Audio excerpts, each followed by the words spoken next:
And we are live. Hey, everybody. Welcome to Nerdarchy, for Nerds by Nerds. I am Nerdarchist Ted, the illustrious DM for the evening. I have a wondrous group of Nerdarchy fans and one potentially mystery person there that may or may not appear. We're still trying to figure out what's going on with Kyle. So this is our monthly fan game. We as DMs take it in turn to run for all the awesome people out there who like to watch our Nerdarchy videos and hang out with us. And these were the lucky gentlemen who got to be in on this game. So I'm gonna just go down the line and introduce yourself, who you're playing. We'll start off with you, David. Yeah, g'day, David. All the way from sunny Australia, so nice and early here. I will be playing Kiona, a level 10 monk of the open hand, Minotaur. All right, Malcolm. I am Malcolm, and I'll be playing Godwin Stoddard, a Oath of Devotion paladin. So, Paul. I am Paul, and I'm playing Tarek Calton, a Sorcerer Eldritch Knight mix, a Drow species. And Peter. I'm playing Gorog the Bastion, fighter, paladin, and half-orc Oath of Vengeance. So one paladin that's vengeful, one that's devoted. It's a nice mix. So we have in our little mysterious black box, Kyle. He is playing Ramus. He is a fallen Aasimar warlock, if he ever actually shows up. So he'll be lurking in the background, and if he's able to join us, great. We were talking to him at one point in time, and then all of a sudden it kind of went poof. So Kyle, if you can reach out and get control of the internet, please join us. So as our fan games always go, our members or our players are members of the Company of the Nag. It is a mercenary group that does all kinds of wonderful and awesome and sometimes crazy and insane things. And the group of you have been given the task to travel through the murky swamp and find the tomb of Agranfol, and within there lies a sword. This is your task, to return back to the Company of the Nags headquarters, where you will receive your reward. And if you are successful, you have been told that not only will you have your reward, but you will be promoted within the ranks of the Company of the Nag. So you traveled probably several weeks travel, to get to just the edge of the swamp, and then several days through murky, cruddy, horrible terrain, stinging insects, some minor swamp-dwelling creatures that, they didn't really do much to you because you're illustrious members of the Nag and can handle, simple swamp creatures. But the terrain, the insects, that was actually more of a drain on your spirits than the actual critters. Alas, you find the entrance that you must actually swim down through the muck, fight your way through the old tree roots, and actually get into the entrance that has been told to you on your map, shown to you on the map that you have been given. So you swim down, and you find yourself in a watery stone basin of a room, and you are all completely soaking wet. Mm-hmm. So we got a little bit of activity from our mysterious black box. It kind of flashed and made some noise, and then the mic came back. Yeah. I still can't get my camera to work. But... Okay, well, if we can actually hear you, we don't necessarily need the camera. Right. All right, so Now I I'll could keep turn my trying camera on off. the It'll be an camera. improvement.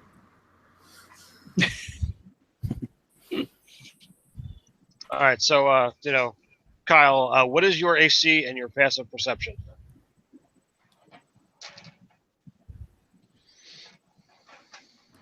Okay, so AC is 12 and passive perception is 10. All right. So we have Kyle in the game. Yeah. Hi, Kyle. Sorry. So you guys find yourself in a room that is 15 foot across and 40 foot deep, and a door off to your left. Do you take time to warm up, dry off? What do you gentlemen do? Would it be possible to use the shape water cantrip to strip the water from our clothes and our equipment? I wouldn't see a problem with that. You're shaping it so that it's not on you. So my first course of action would be to dry myself and fellow nagsman off. All right. Oh, I have no problem with the water being on me.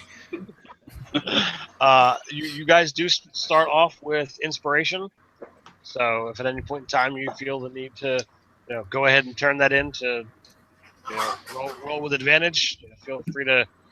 Normally in our local games or our live games, I've got a chip to hand out, but I can't literally throw them through the computer screen. Close enough to Malcolm that I could get him there, but now I want to go and pick one up from my pocket set. all right. So you dry yourself, or those that wish, and there is a door at the and to the left of the room. I Will we walk over to the warm- door. I gotta say, what does the door look like? Just a door? Or? It's a sturdy wooden door. Does not appear that it is suffered through any ages. Still fits firmly in the door frame. Walls are stone. The door is wood. Has old but not ancient metal lashings and fittings. When we were sent out here, were we warned about anything in the dungeon, or is just off you go? No, they pretty much told you, that it's going to be dangerous. Go get the sword. Here's the map of how to get there. Right. So, normally there is in missions that you've been given, there is a bit more prep, and the more you pushed on, hey, do we know anything? Like, what does Agranfol mean? Like, it was very, very, very standoffish. You kind of mulled over on your weeks long trek of, why didn't they give us more information? But they did. They gave you nothing extra, nothing superfluous. Kind of annoying to some of you. Yeah. Others like, it's a mission. Charge. It is something to test our characters. Indeed. Gorog, I guess, would approach the door and stand to the side and test the handle. The handle moves. It does not appear to be locked. Godwin pushes it open and walks through. All right. You see a long corridor. Nothing dangerous or out of the ordinary happens when you open the door. Don't know what you guys were expecting. It seems to be a corridor that's longer than 30 foot. Can't really tell. There's not a whole lot of light down here. I know some of you have decent vision, but not all. Do you guys have a light source with you? I can Please. provide for the rest of the party with dancing light. So I create 3 lantern-shaped lights and disperse them evenly in front of us. All right. So when you send the lights out, those of you who have dark vision can see it goes to about 40 foot. You don't see anything down the corridor. After 40 foot, the makes a turn to the left.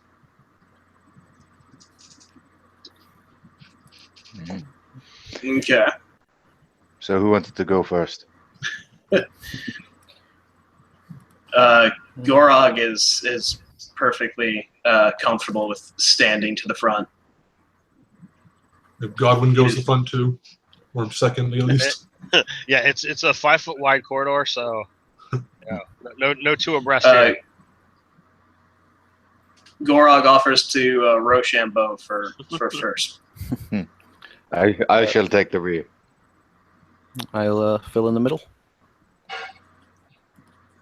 All right. So as you begin trekking, your the footfalls on the stone floor, fall and echo. It is a little unnerving that you don't hear anything down here besides yourselves. So, Peter, you're in front? Yes, unless I'm sorry, I don't recall your character's name. Godwin? Godwin, yeah. Yeah. Unless Godwin had a strong objection. No, he's fine to go second. Okay, then yes.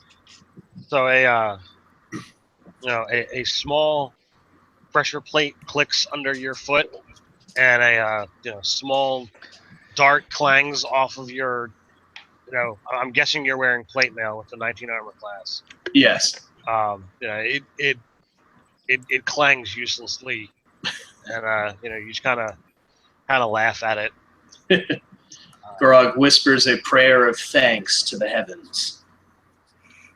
And if any of you actually study the dart, you're like, well, it's actually good it was deflected because there, seems to be a small spatter of something on it that drips down to the floor. I'll pick the dart up and keep it with me. All right, well, the stuff on it is expended, but Yeah. So you get down to the first bend, and you see that it only goes a short 15 foot before it turns again.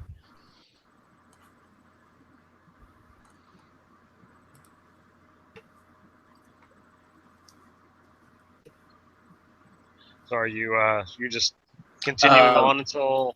Yeah, I guess he'll approach the bend with a little more caution than usual. After having been smacked in the face enough times over the levels, and just kind of peek around the corner, kind of. So when you peek around the second corner, you do see yet another short corridor, a open doorway, and you do see some kind of glint in the room beyond the doorway, but besides that, to the right, so almost if you're making a U, there is yet another possible I'm sorry, there's yet another what? turn. Oh, okay. I turn over, look over my shoulders and say, there seems to be something shiny ahead. Can we only see a glint because of how dark it is and it's the reflecting light, or? There's something in the room. There's a room ahead. There's something in there, and it's beyond the light and the vision. If you walked closer and lit it better, you'd be able to find out more of what it is. Does that include the superior dark vision? How far around? Like right now, Gorog is at that turn. Everybody else is kind of behind him. No. So if you were to decide to, come and investigate, I would be able to say what else is there. At him turn around and tell us, I would, after the pressure plate, I'm now floating with winged boots off the ground for my own safety. I'll cautiously approach the turn and take a look in the area of the glinting to see what I can see. So, 20 feet ahead, there is a doorway that is, I can't really call it a doorway, it's an archway that leads into a room that extends, so it's at least 40 foot in front of you is the end, the wall, and in that room, you see what looks to be hanging suits of black pieces of armor, but they're the glint from the light, tells you that it's blackened metal. I turn around and relate to the party that all I can see in the room is some darkened suits of armor held up for presumably storage.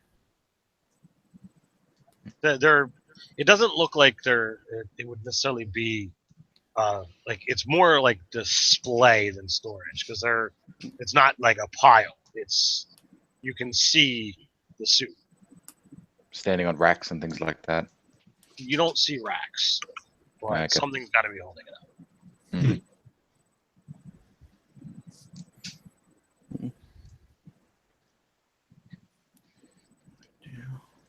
Well, better investigate.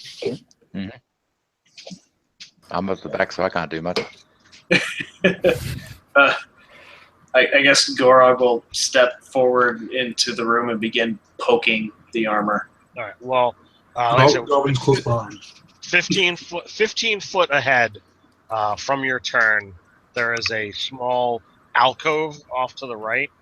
Corridor does not continue, and then 5 feet beyond that is the archway into the room, and there are 6 of these suits of armor that are spaced in a semicircle around the room. If you're standing in the archway, there's 2 on the left wall, 2 on the right, and 2 directly in front of you. Can I just quickly investigate the little alcove? What do you wish to do? Check if there's any secret doors or any kind of, make sure nothing is coming up behind us if we go into this room. Absolutely. If you want to make an investigation check. Not my strongest suit, but yeah, 3. I don't see squat. You are confident that nothing is going to be sneaking up on you. The Glad rear to is have clear. you on my 6. Yeah, that's not going to bite us in the ass. So, I have The way the behind us. so Grog, do you actually enter the room? Yes. I actually go to like the farthest pair. All right. Well, and we when begin you poking. cross the threshold, the room lights, but it lights with a dark energy. So like it's kind of like it's dim light, but the dark energy that you see swirl actually inhabits each of the 6 suits of armor, and they step from their respective walls and begin heading towards you. Gorog will draw his greatsword and say, "You have one chance to stand down." They do not respond.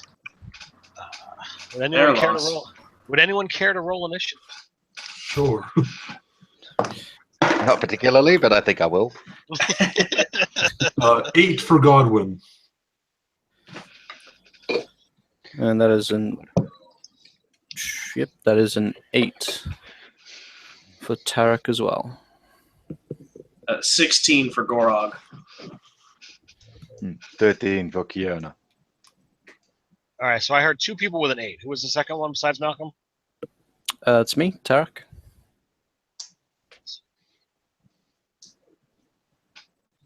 I heard a 16 was Gorog.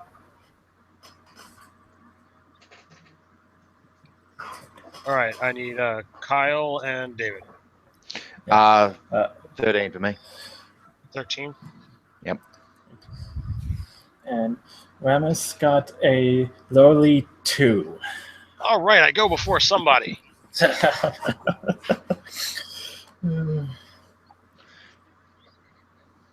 know DMs aren't supposed to give away where in the initiative order they're gonna go. With the 2, I knew I was going to be going last anyway. It's kind of a given. I rolled a 3. Well, All right, so I'm beating lots of people and I'm at the back. Yay. all right, Gorog. Now there are 6 suits of armor, and they are walking towards you.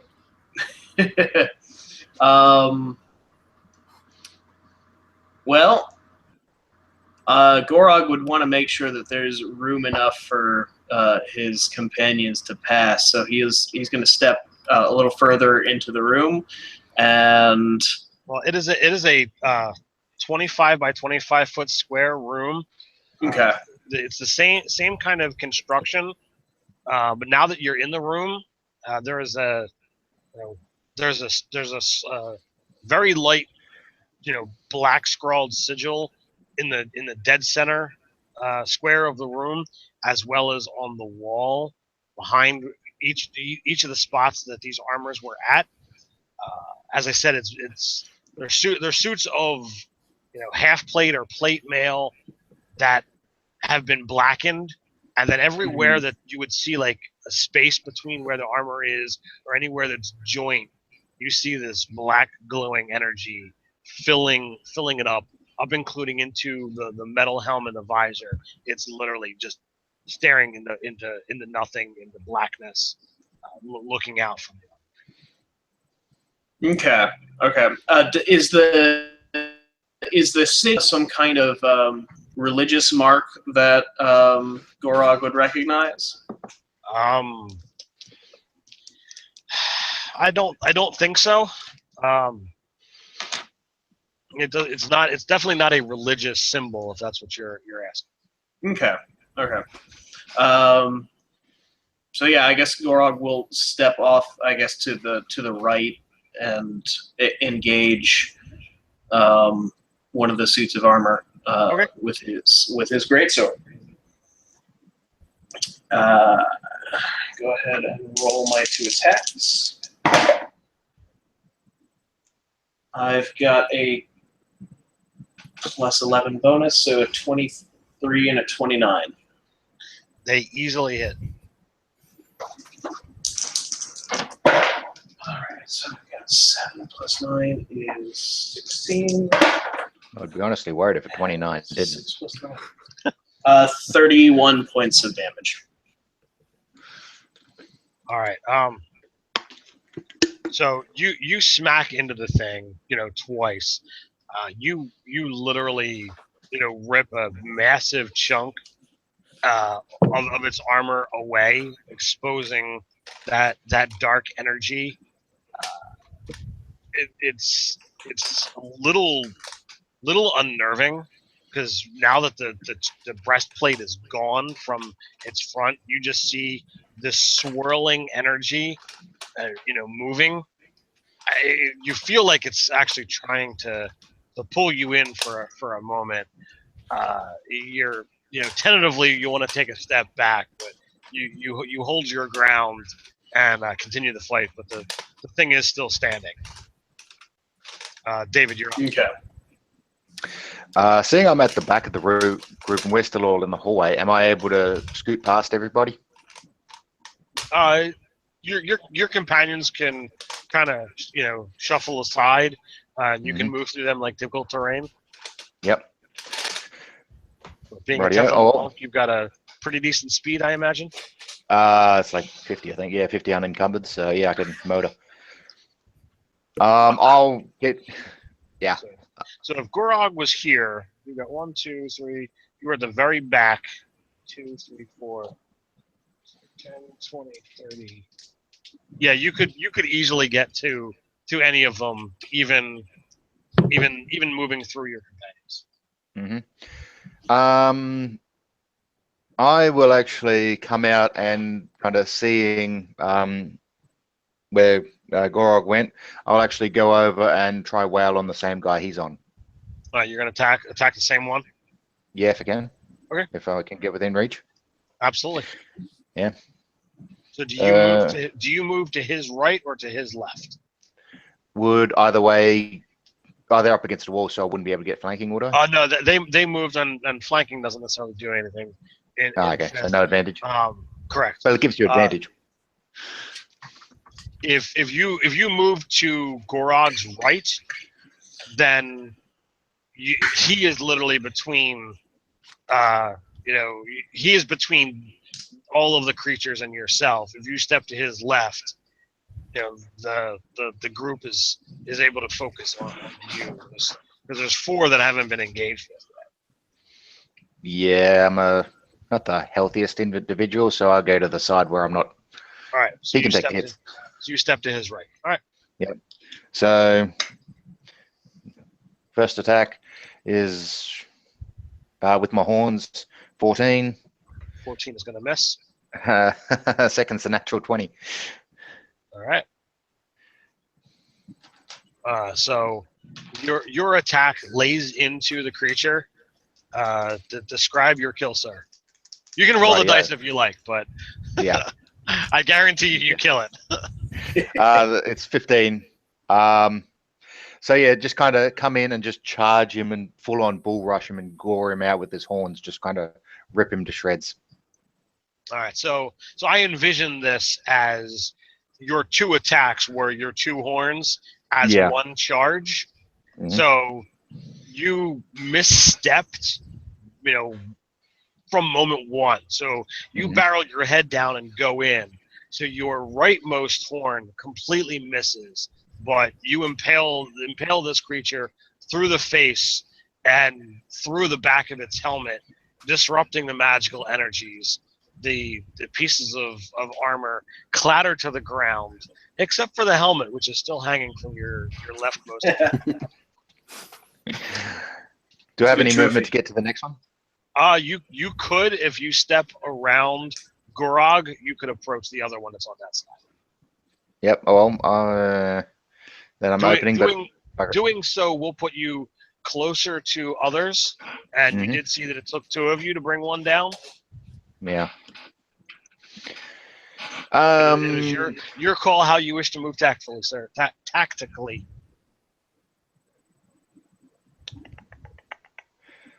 I will spend a key point and, as a bonus action, take dodge. Okay. All right. So you stay off to the side and are focusing your awareness on where the creatures are. Mm-hmm. All right. Next is Malcolm and Paul. All right. Well, I charge into the left and just use my maul and divine smite and hit one of them. So, rolled a 20 and a 2. So one of those I think hit, though it did not. Yeah, the 20 definitely hits. The 2, I think you got a considerable amount of bonus, but I don't think you're that good. Not enough. But all right, so I'm gonna use a 2nd level spell slot. All right.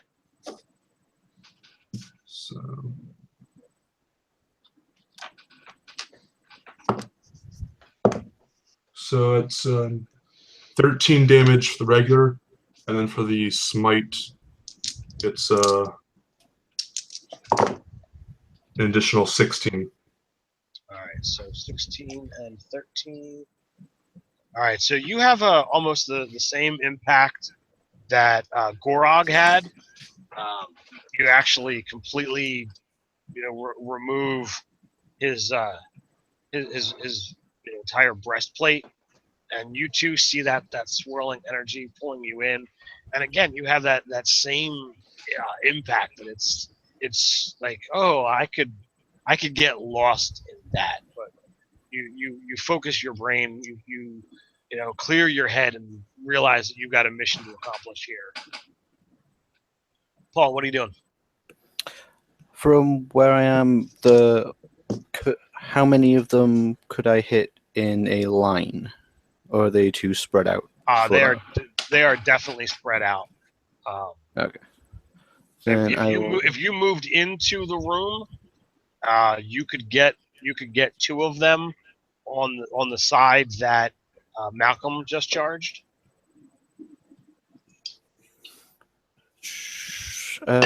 From the doorway, I will go for the one that he charged, and I will cast Frostbite. So, okay. Is that an attack roll or a saving throw? That is an attack roll. Okay. Oh no, Constitution saving throw. Sorry. So, save or fail. Save or fail. That's gonna fail. Fail.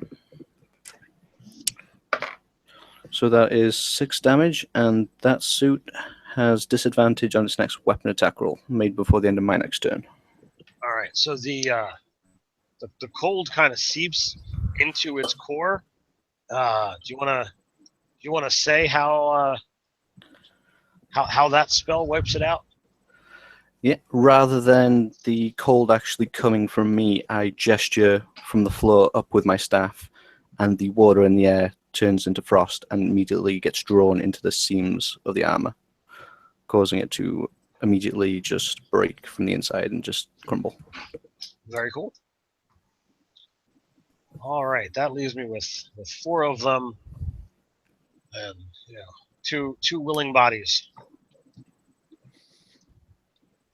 So 2 of them are going to come at you, Gorog. The other 2 are going to move Let them. you, Goodwin.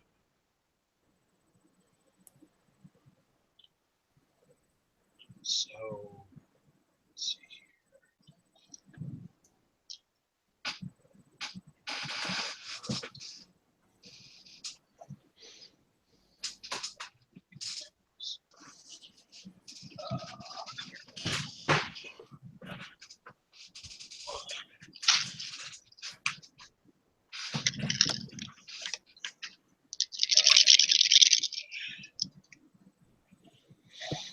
All right, so for the suits of armor close in on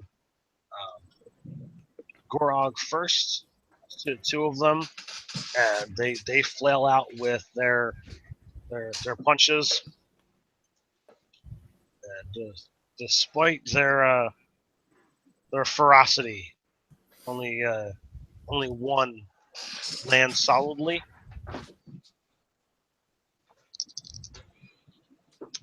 You take 11 points of damage as the energy intensifies around its fists as it slams into you. The other 2 move in on Godwin. He is not as fortunate as you. 2 of them managed to connect. And you see that same pattern. Their fists intensify with that black energy before they connect.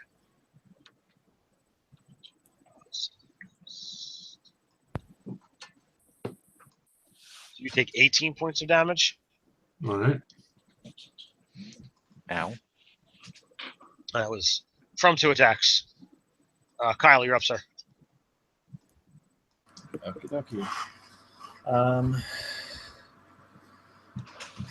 think I will cast Chill Touch on one of these guys. Okay. Are you moving off to the left where Godwin is, or are you moving off to the right where Gorog is? I think I'll go and move to the left. All right.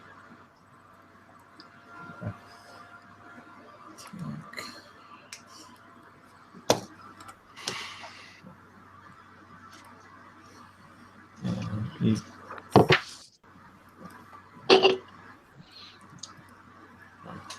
25 to hit. 25 easily hits.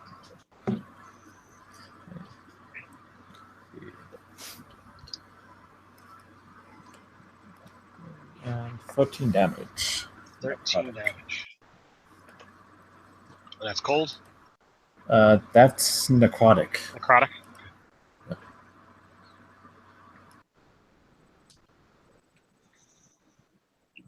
All right. We are at the top of the order with Gorog.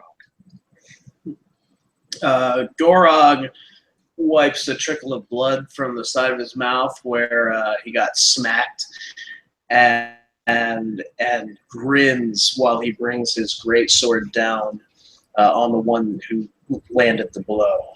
Okay. Let's see. I've got a 15 and a 27.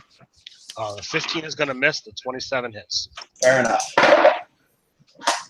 Let's see. I rolled a pair of ones, but great weapon fighting lets me roll again on those. So 2s. Great. So that's 11 points of damage. You double the dice damage though. With Yeah, that is. It is a 100% markup. All right. And what the hell? Can I use a divine smite on that one? Yeah, why not? All right, I'll go ahead and use a first level spell slot for another 5 points of damage. All right. 11 goes to 16. All right, and we are at David. Rightio. Well, seeing we're working in a team, I'll scoot aside and try hit the same one as Gorog just did. Okay. Yep. My 2 attacks. For my horns, that'll be a 20 and a 12, so one will hit. The 20 hits, the 12 clearly misses. Yeah. That's good. That's 12 points of piercing damage.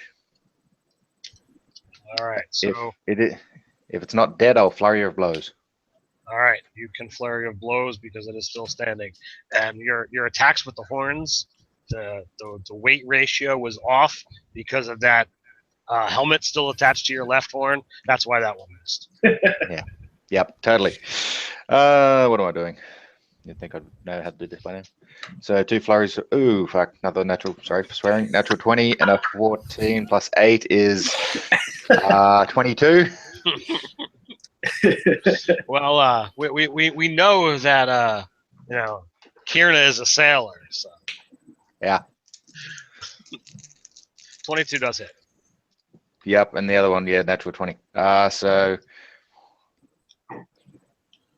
So would you like to describe your kill, sir? Okay.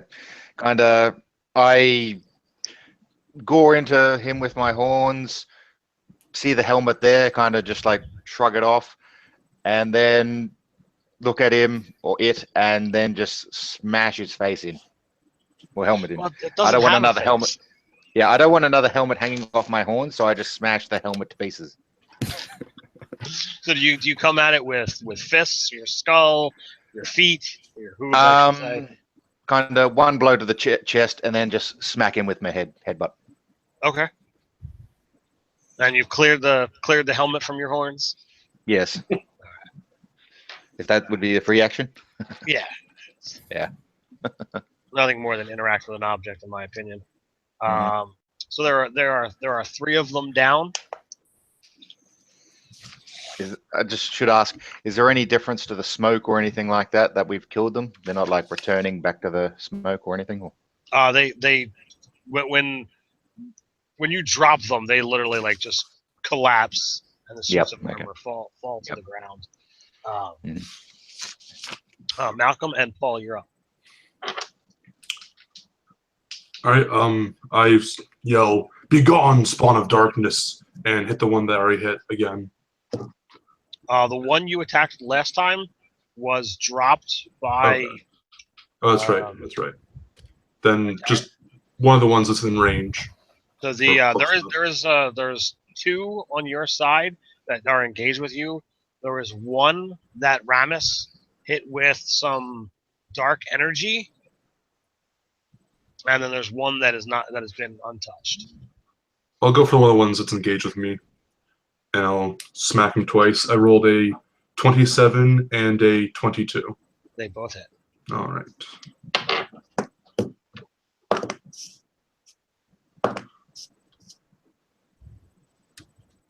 It's 15 for the first one, and 7 for the second. 15 and 7? Yep. All right. Paul? So Godwin's engaged with 2. Yes. I will take a step into the room, lowering my hood, and stamp my staff hard on the floor, twinning another frostbite to hit both of them. Okay. And that is a 25 and a 9. The 9 is going to miss. Okay, so your damage is 8 plus disadvantage on the next attack. The very next attack? Until the start of my next turn. Okay.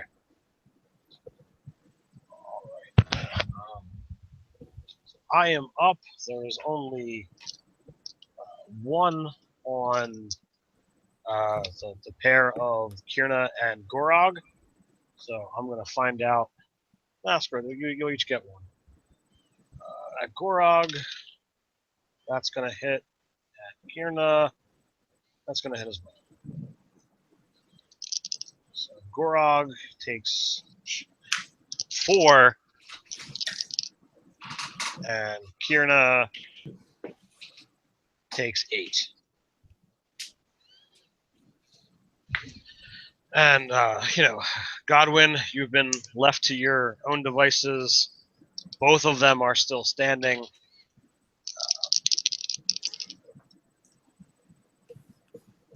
That one hits you solidly there.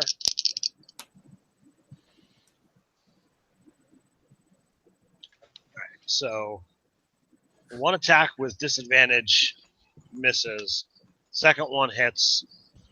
The second creature comes in. He hits once.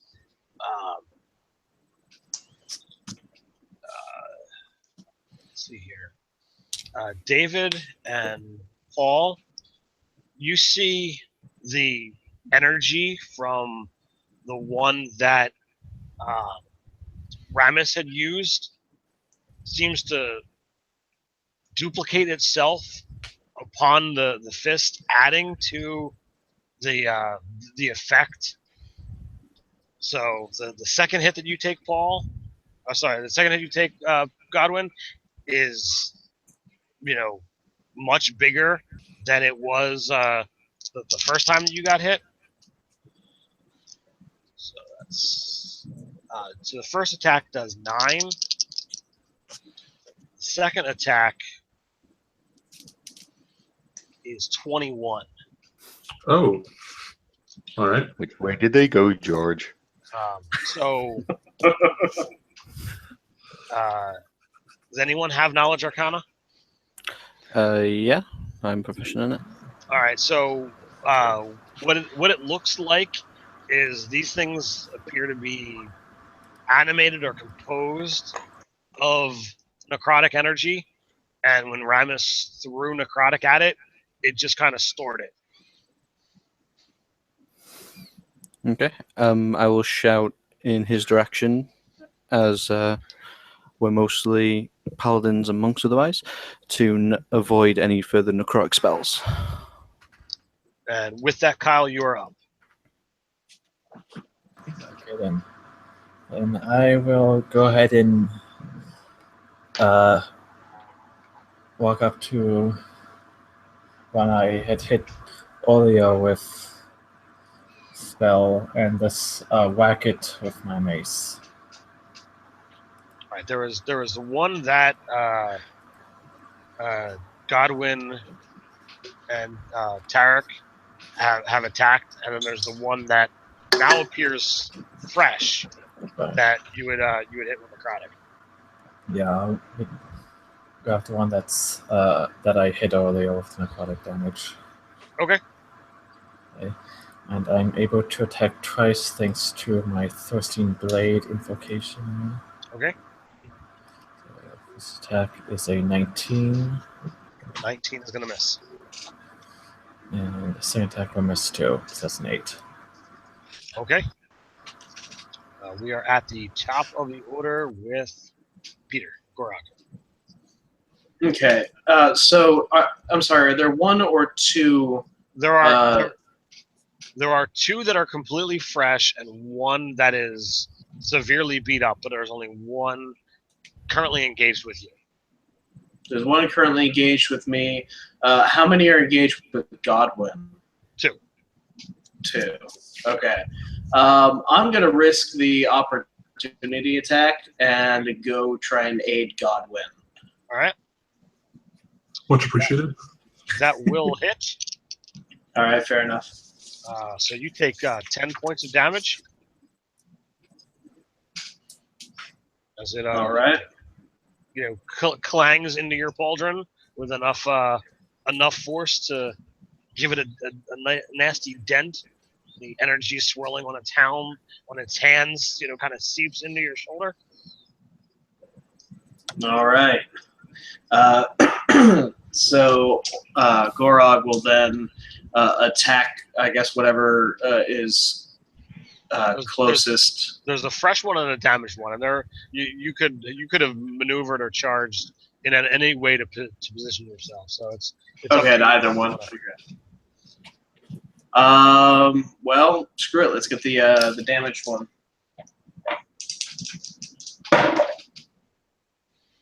Let's see. I've got a 23 and a 24. All right. So the 23 is going to hit the first one. What's your damage?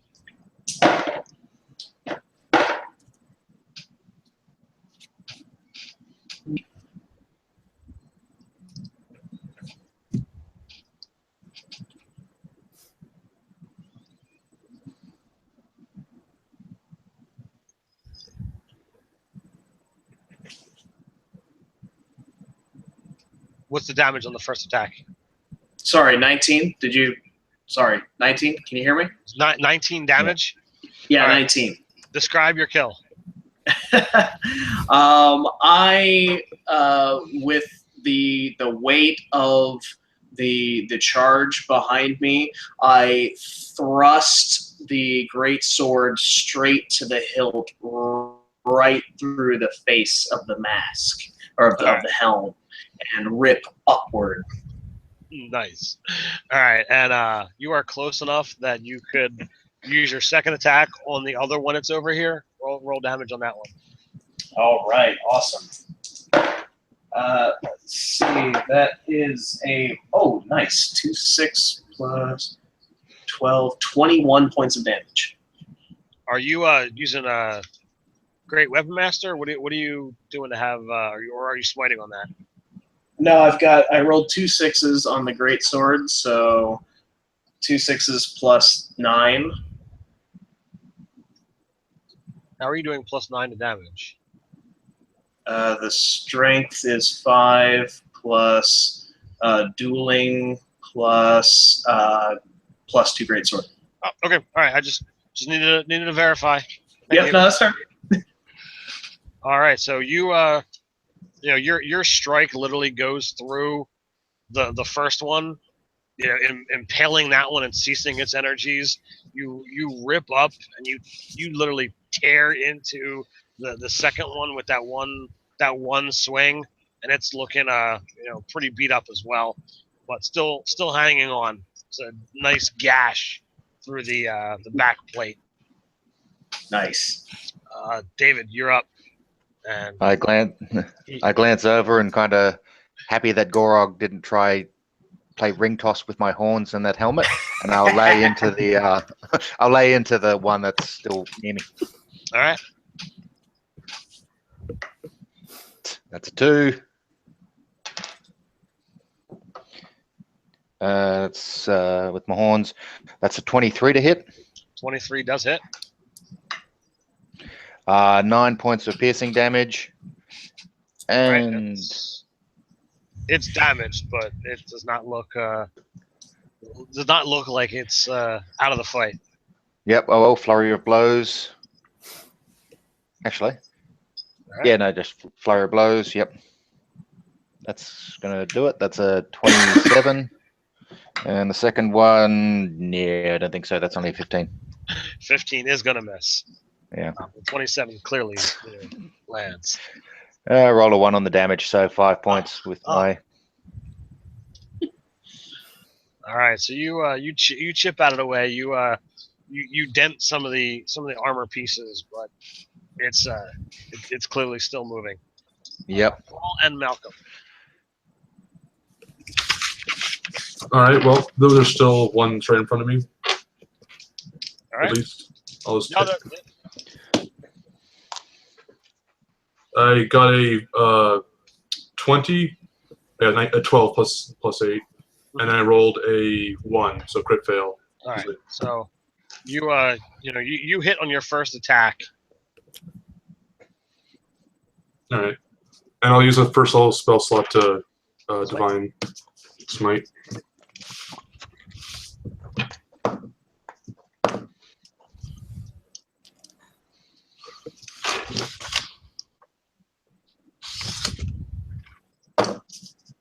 All right, so that's 20 damage. 20 damage. Why don't you tell me what you do to this thing? Just take my big maul and just straight down from the top, smash down into his helmet.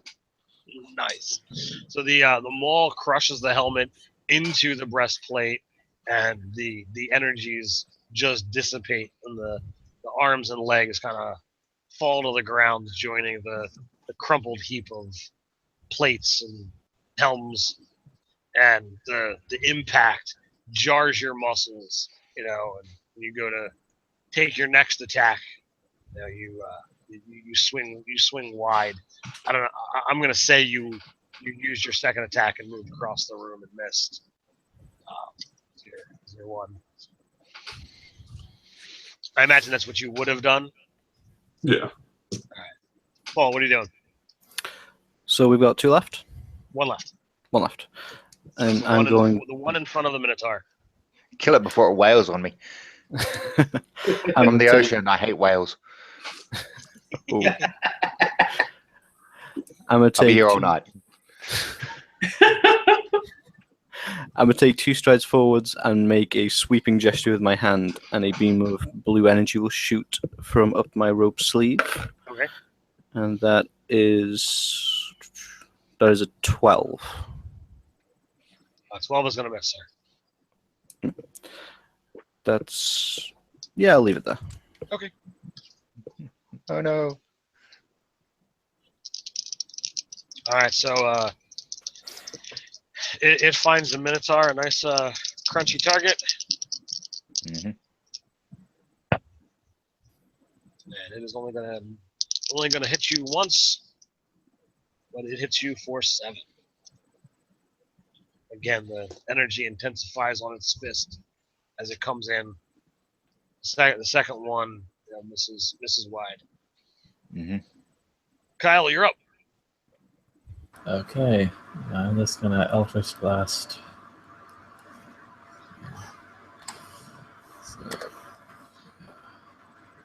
So, 23. 23 hits. Okay. 6 damage. Then I believe I get a second Yes. fiend, so yeah. That. And that's a 13, so that'll miss. It does. Is that it? Yeah, I believe. Wait, hold on. That's actually 10. I forgot to add the charisma. Yep. Yeah. All right. That brings it up to Gorog again. Your Minotaur friend was left alone with this thing, and it's still standing. Do I need to rush back across the room? Well, you could stand here and just put your greatsword out and be like, "All right, guys, finish it." You did see me beat up 2 of the ones that you killed, so technically, yeah. Yeah, that's fair. I think the way Gorog would probably see it as you finished off the things that he ripped the breastplates off of. I got easy squishy targets. Yeah. Now I'm. Okay, so there's still the one messing with. There is only one left.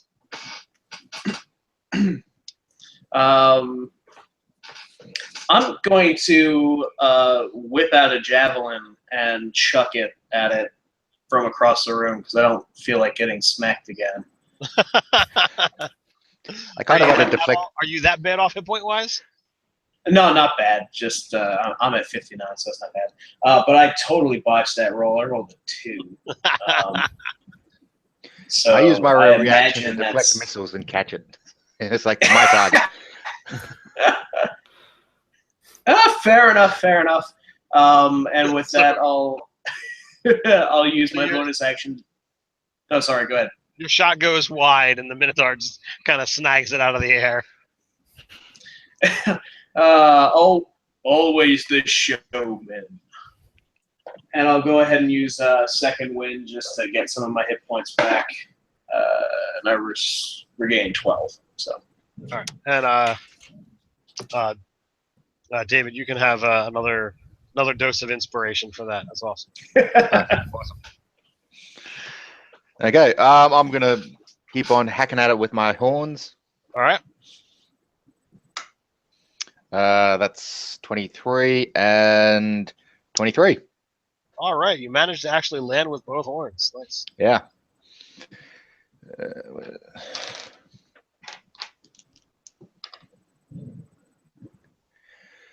That's 16 points of damage. All right. Describe what you do. This time just kind of headbutt it straight with my horns and then just kind of lift it up, backflip, and like what is it? I can't remember the wrestling move where you kind of grab them and do the whole backflip. Oh. Basically do that with my horns, just kind of bam, hit them and then stand back up. All right. So the energy swirls and dissipates from the suits of armor. And I walk over to Gorog and you lost this.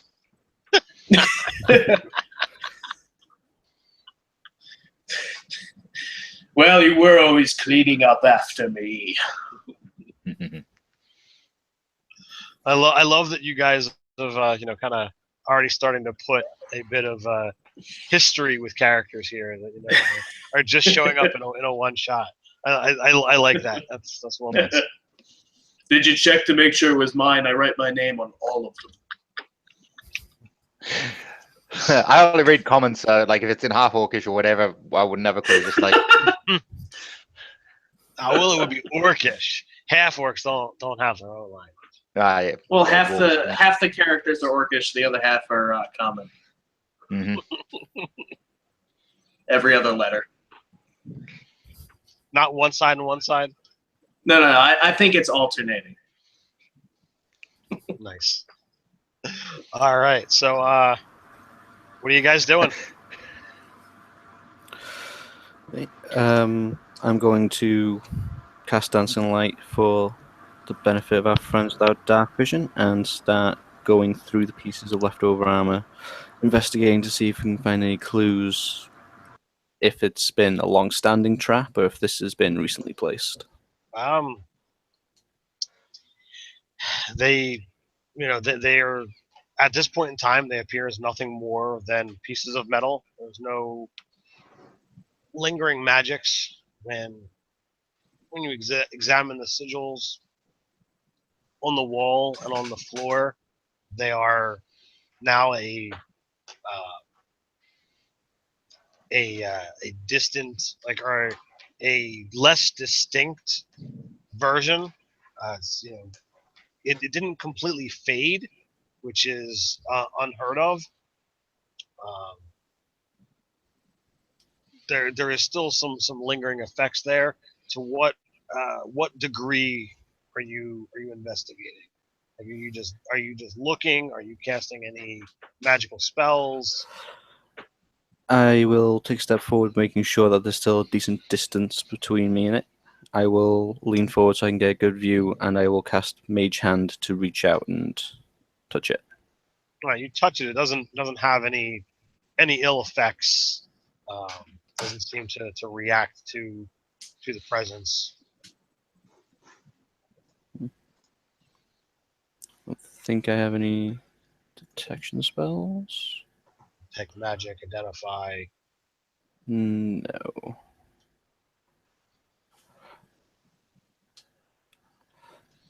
Most unusual that they still linger at all, but alas, a wizard I am not. Do you have knowledge arcana? Idea? You can make a check. The DC is going to be a little high. Yeah. That is a 19. 19. You aren't certain. Either the font is messed up or the it could be in another language, but you have a suspicion that like it could be like some kind of animating glyph that reacted to the literal presence in the room. That's your best guess. Our headstrong paladins walking straight into traps. A to B. A to B.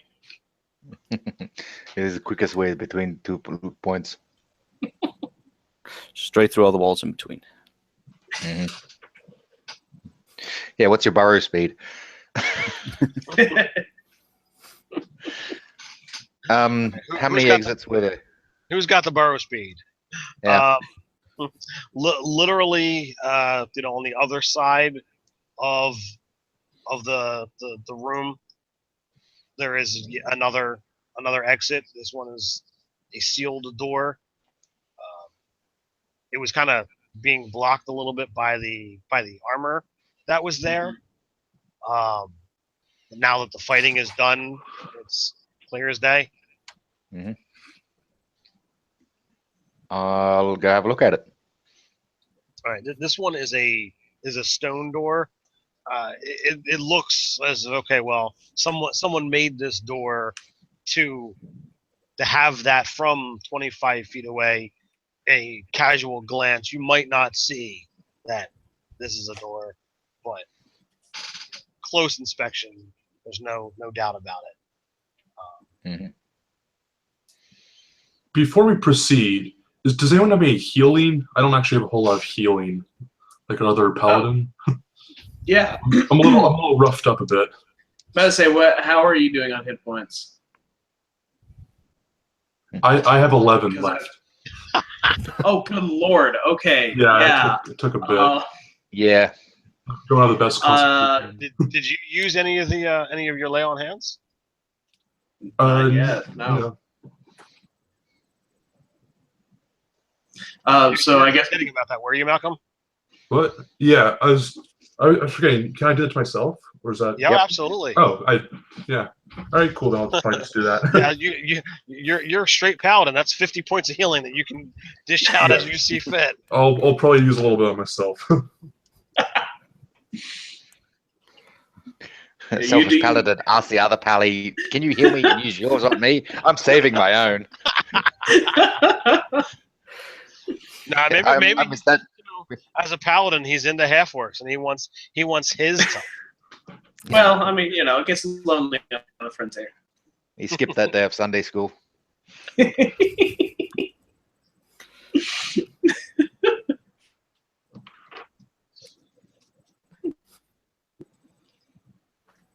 We lost some viewers apparently. We were up to 27 at one point in time. Yeah, puns of damage will do that. Yeah, my bad.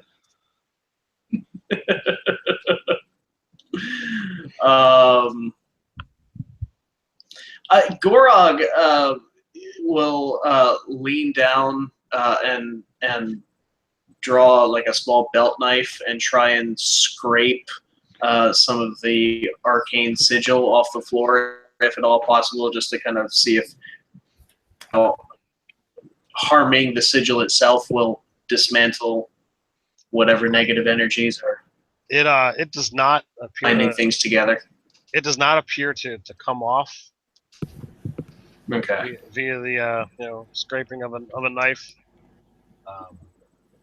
the floor is stone, and as you drag your knife across, it goes over top of whatever this marking is there. You're no wizard, but it's possible that it was applied by magic and might need magic too. Yes. Worth a try. I'm not a rogue, but can I look for traps or anything like that on the door? And if none, open it. You can make an investigation check. Ooh, 16. Oh, All 17. right, I get +1 from a luckstone. Well, you do not detect any traps or any harmful effects from opening the door. Well then, lads, onwards. So And I open the door. you scrape open the door, and you are yet again met by more of a stone corridor and darkness beyond. For literally right after the doorway, the hallway bends right, and as you round that corner, you look at 10, 15 foot worth of stone before it hits a ledge, and then there is just a vastness from 10 feet to the side. You see it open up, and there's literally just a chasm, and then you see maybe 80 feet ahead of you. Unless it's light, I wouldn't. What? I don't have dark vision as a Minotaur. I don't see shit. Oh well, I imagine your companions have come along at this point in time, and there's the dancing lights. Yep. But fair enough. What the drow describing everything to him. The drow will be able to tell you that 80 feet up ahead, there is there is the path. It's just a matter of getting to it, and as you begin to plot and ponder how to actually get across 80 feet without climbing down into the chasm, the rock wall to the left begins to rumble, and a platform shoots out maybe 10 feet in front of where you guys are, and then you see this repeating pattern, so that 10 feet beyond another one comes out, 10 feet beyond comes out another one, but before the last one is able to come out, the first one has already pushed back into the wall. Cool. So we got to zerg it. A what? Or got to move with the wall. Kind of disappears as we keep on, as it. Yes. Do we go as one, or each take or go by themselves? Well, the platforms that come out, they are if you got snuggly, two people could fit on there, but Okay. it would be hard to try and stay snuggly and jump to the next one. It's not one constant thing. There's actually a gap between each one, isn't there? Yes. Cool. Two of us can Right. Yeah, everyone has a fly spell, I hope. You said two people can fly? I can fly, and isn't there an Asimar in? Or am I thinking of Aarakocra? Aarakocra have wings. Asimar, I think one of them can have wings for a minute, depending on spec. Yeah. Not that kind of Asimar. I can go wings with their flightless wings. Well, but the picture has wings. Does anyone have the flight spell? Or at least Featherfall. I got Slowfall. But that's more stuffed at that point. Well, then you go first. Very well. And I start going. Before the Minotaur charges out, I fly out and above so I can track along his progress with my staff, ready to hopefully swing him to a platform if he misses and not get pulled down into the abyss. But Minotaurs are heavy, so we'll see. All right, so this is really designed to be more of a skill challenge using investigation to kind of get the timing down, as well as athletics or acrobatics. And typically the way these work is you need to get 3 successes before you get 3 fails. But if you guys want to try and just do it individually, and what was it? Paul can fly himself over, so he's fine. I know some of you are very well trained in athletics and can just try and make your jumps. It's That's all goblins doing. Just running and jumping. Like Gorog's not big on examining his surroundings. I don't think any of us are. Yeah, no. Is there anyone with investigation? Not I. No. Nice. So when the last one is to pop out, the first one retracts, and then it goes in that. There's like six platforms to get across the 80 feet, and by the time the last one is out, the first one has already retracted back in the wall. So it would literally be six jumps to get across. So if they were to start jumping to the first platform after the second one has jutted out, they should have ample time to. Yes, Well, that's the investigation check. If you figure out what the pattern is, investigation check. Yeah, seeing I've got a 0 investigation, but fuck it. Sorry for language. Ooh, 15. All right, so 15 on the die. you can figure out the timing of you get this many seconds to center yourself before you have to jump to the next platform.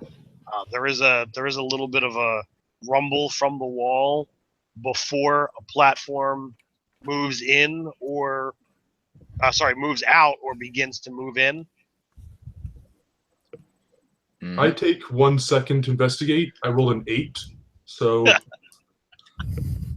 just a quick scan. Yeah. So you're like, I can just go. Should I start jumping or what? I'll go first. I'll start jumping. All right, so the Minotaur, Well, the Minotaur, and the Paladin are jockeying for position of who's jumping first. Hang on a second. It's 80 feet across, isn't it? Yes. Would it be worth if I go first? Actually, hang on a sec. Fuck it. If you can fly, why don't you just go straight across, whack a piton in the other side, and have a rope across the whole thing? Ooh. Could a rope across the side support the weight? Are you asking me or are you asking the other players? In character, just discussing between us. Well, at least it might be a safety thing if we have ropes. Like, I've got 100 feet of rope. Then if you will pass me one end and fix this end, I take the other end, fly across, and secure it into the ledge. All right. Well, then I'm gonna start jumping. Okay.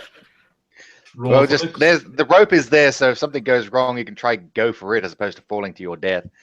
But yeah. It's a good All safety right. net. So six athletics checks, and don't forget you have inspiration should you decide that you don't like one of your rolls. You're gonna need nat 20s on all of them. Nah. First one's a 21. You land exactly where you want. Second one's a crit, 20. So I will actually take that crit and turn that into a double success. So that's 3. and then my next one was a 26. All right. Jesus. 4. Another 26.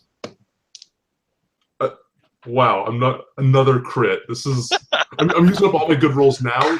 Later on, I'll be rolling ones. Excellent. That's what I like to see. Oh, and there's a 5. So that's a Well, but you were already done. okay. Yeah, I'm good. Yeah. So you are at the other side. There will just be a slow clap as he finally makes it across. Mhm. Yes. He gets to the other side. He jumps again. And is like, oh, I don't have to keep jumping. It was just so much fun. Just got the hang of it. All right. Well, that doesn't look so hard. Yeah, it's pretty easy. Come on. Yeah. What are you all waiting If you've for? ever seen Wipeout or Total Wipeout, depending, I've just imagined this like the big balls that you've got to jump across. So who's next? You can blame this one on Skylanders. I shall go. So I'll start rolling. All right. Ew. Acrobatics, I'll take this. That's one higher. So that's 18. Yep. That's even better. That's 23. Yep. Ooh, that's not as good. Just rolled a 2. So that's 11. All right. So you jump and you barely catch the platform with your hand. You jumped far shorter than you should have. So you grab the ledge, you pull yourself up, and you know that you gotta you gotta make this one quick because you didn't stick your landing. 15. 15. All right. Last one. 22. All right, you're good. You're over. Okay. So you don't want to short your jump like the monk did. hmm The dexterous one bounding from 1 to 1 whiffs it.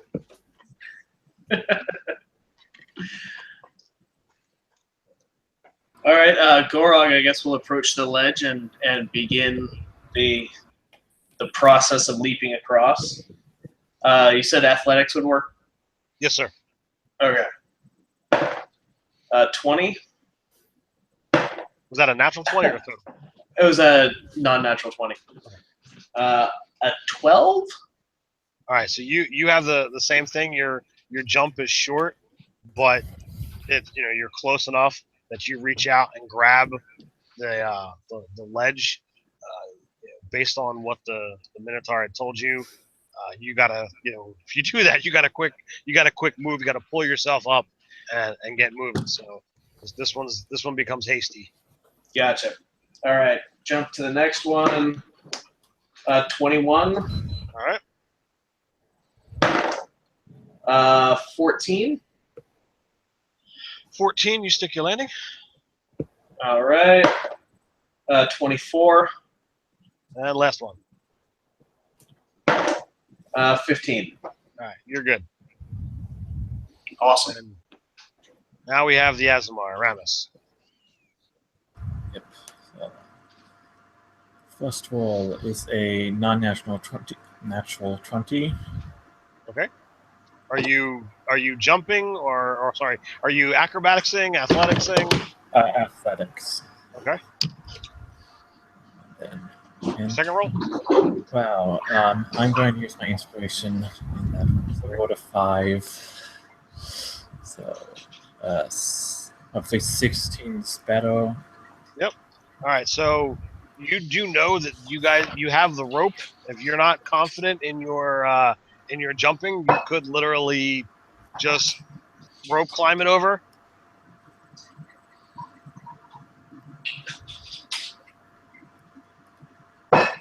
Alright, I'm pretty small, so I can probably just grab onto the rope. Not weighed down by a bunch of armor. I'll make a grab for the rope.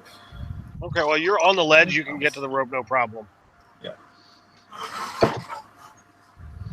So the Asimar grabs the rope. And is like, yeah, I'm done with this this jumping, and he hooks his legs on the rope and kind of just shimmies the rest of the way across. That was way easier. Why didn't we not all do that? I flutter a little higher off the ground and say, some ways are easier than others.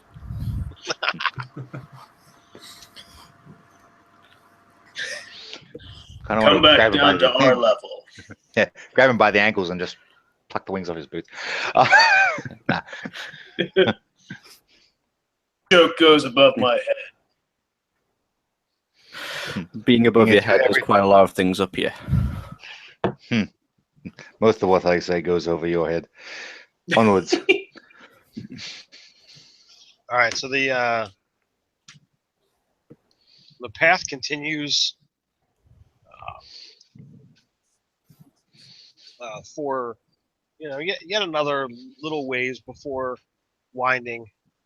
You guys travel for a while. You think you must be pretty deep underground for this to happening. You kind of feel like you've been like walking on a downgrade. None of you are dwarves to know for sure, but that's what you suspect. When eventually up ahead, you see this stone face, which appears carved right out of the wall. It's 30, 40 around. You come upon it. You all see it at your own visibility point. Certainly the drow sees it well before anybody else, and it doesn't appear to be moving. Doesn't appear in any way, shape, or form to be able to move.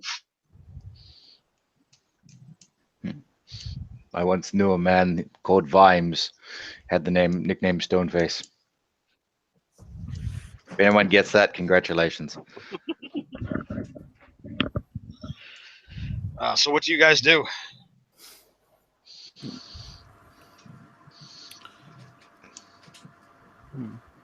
So there's some stone faces blocking our path? It's a single stone face that takes up the entire width of the corridor. It's like the face is massive. I think the door's out of fable. What expression is the face making? Like, is it happy? Is it blowing us a kiss? It is completely neutral. Stoic, if you will. Mm-hmm. I take a small pouch of flour from my backpack and start to slowly just scatter it to see if there's any hidden cracks or any drafts coming from behind the face. Well, as you approach within 10 feet, it actually seems to come to some semblance of a life. It almost mockingly, you might say, it actually issues a yawn. It stretches out, and its maul is big enough to take one of you in. And it's like, Phrasing. none have been down here in quite some time. Gets lonely down here then. It very much can. One lost in thought, left to ages. What brings little ones like yourselves down here? Steal the loot. Shh. We're looking for a sword. Well, somewhere beyond me, I am certain a sword could be found. Was it a particular sword that you were looking for? That one there's got a sword. It was one in particular. We Oh, do not know another which one sword. it is. This one's mine. It's a sword for the other hand. Ah, so I guess you wish to pass. That would be great, yes. Please. Well, I don't move for just anyone. And as I said, I've been here quite a long time. Perhaps you could spend a few moments, give me some company. Perhaps let me tickle your brains. Of course. Not like we've got another option. We are an intelligent bunch. Well, I tend to, have time to ponder, and I have been known to come up with riddles and queries now and again. Would you folk be interested? We have whittled many. Unless arm wrestling is an option. Surely one would need arms to arm wrestle. Well, who's to say I don't have them? Perhaps I am so massive that my body is just well below me. We know that you protect your arms. That is why we are looking for the sword. A quip. Very nice. So I ask you, iron roof, glass walls, burns and burns, and yet never falls. What might I be?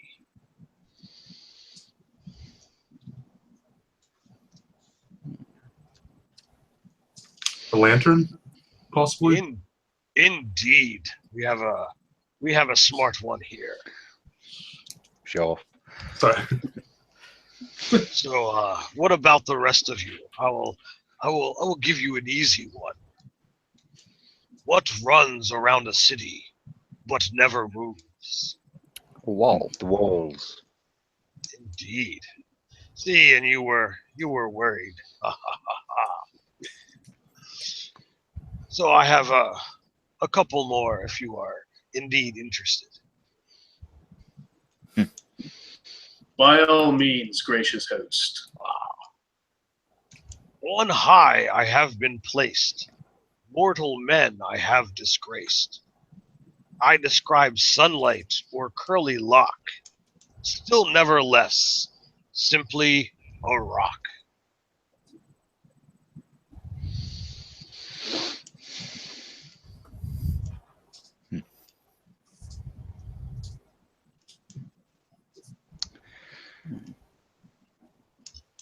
It would not be something like a mountain, would it? No.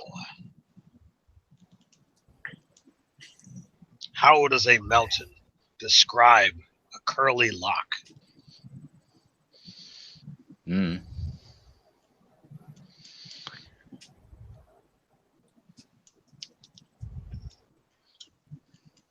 It is a tricky one. Is it charismatic Yeah. actor Dwayne Johnson? Yes, indeed. You amuse me. It is what many in this world seek. Gold. So charismatic actor Dwayne Johnson. No, the furry horny one, he or she guessed it. It is gold.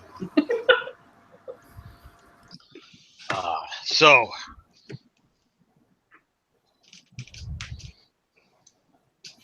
Maybe pass, wise one? you have traveled through. More danger lies ahead. But I will heed your. I will bar your passage no longer. Any advice? Proceed with caution. Any useful specific tips? Yes, he's going to be like, oh, by the way, here's the map. Yeah. Sticks its tongue out and draws it on the floor. So He crumbles. He crumbles into stone, and as the stone falls away, the little pieces that fall off blend and merge into the stone path at your feet, and the hallway continues on. Shame, I liked that guy. Godwin bends down, puts his hand on the floor, and says, "You were wise and honorable," and then proceeds onward. I walk over and pray that he's not looking up my skirt from there. I would just take the compliments and move on.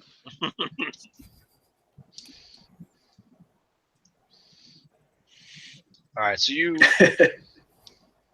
travel a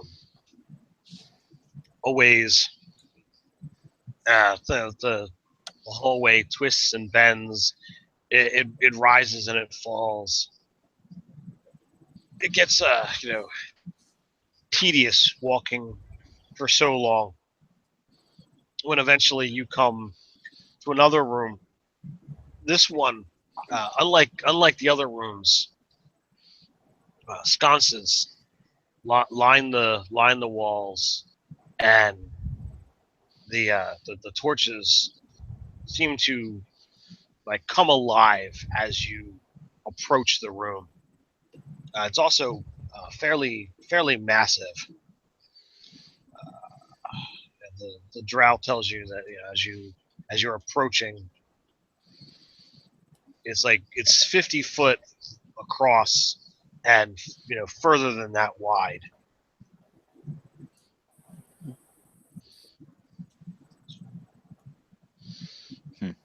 So that's a room underground.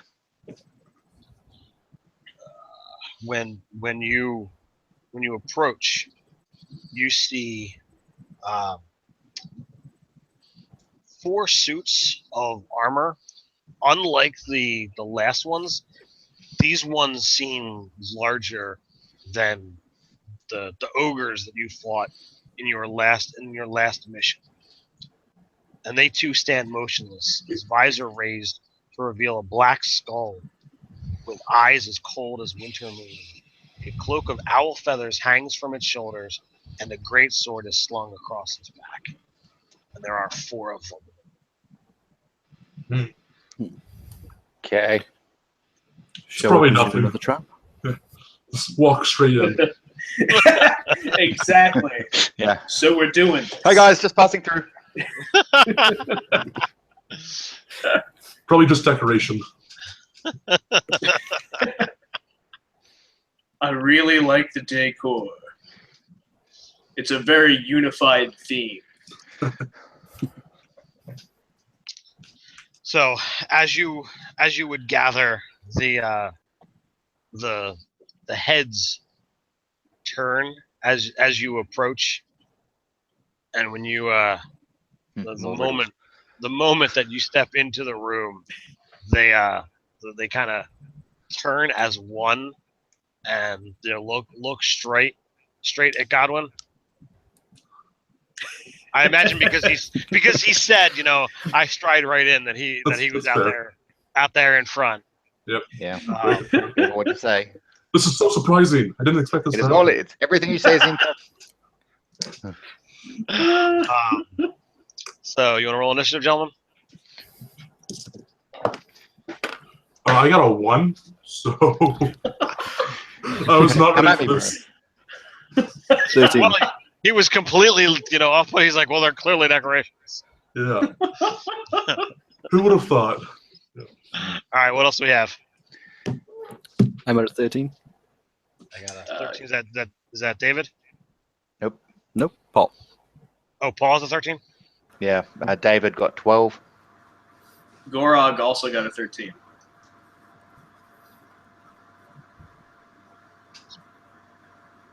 Kyle? I got a 9. 9.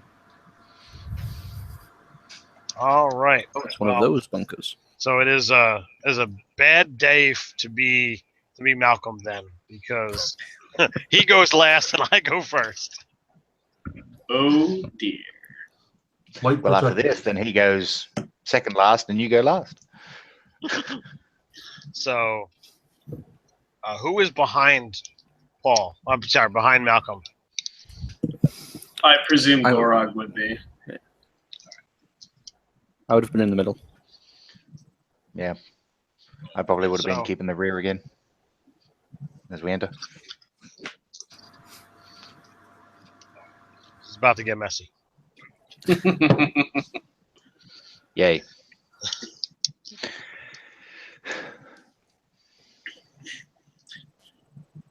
You have one chance to stand aside.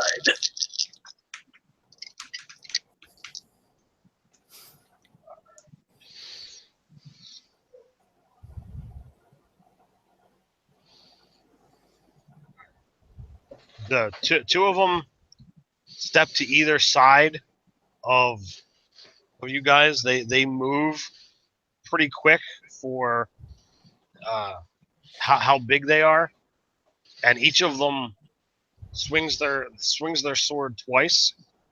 So it's 4 swings on Gorog, 4 swings on Godwin.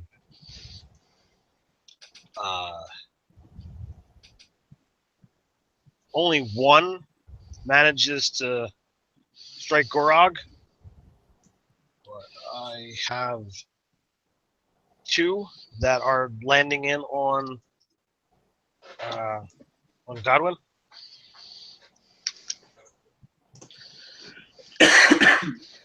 So what's that?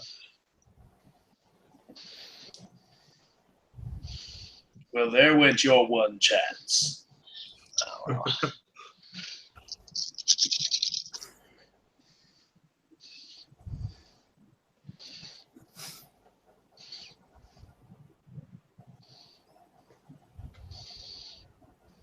oh, these guys hit hard.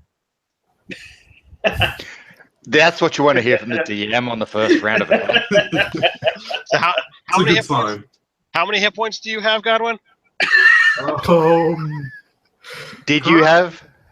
Currently 41. 41. Not anymore. All right. A Well, week. you are on the ground. All right, the glass tank. Yeah. And then the one on Gorog. Someone get him up. I got shit. Did anyone buy potions? 19. Ooh. I I do have a couple of potions. Well, I would say that 61. out of the player's handbook, there is common healing potions. I would say if you don't have them, you would have had I would give everybody 2. Good to know. Okay. All right. Sure you didn't want to give me a god one? You might need them to survive this combat. I'm sorry, what's your hit dice again?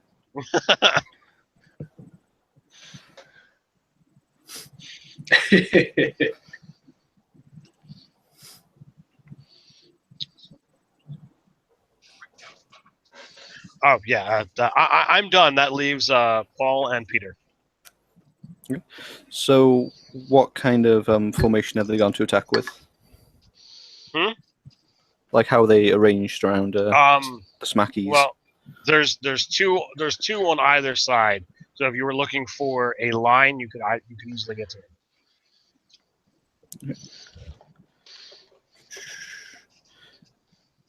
Then I'm going to go for a lightning bolt.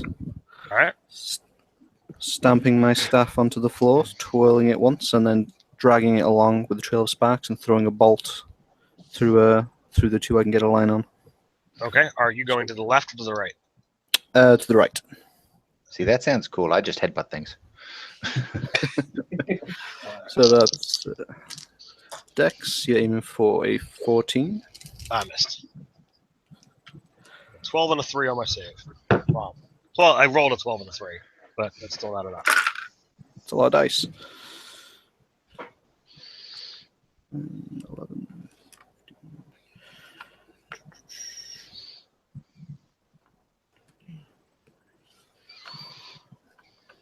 That is 28 points of lightning damage.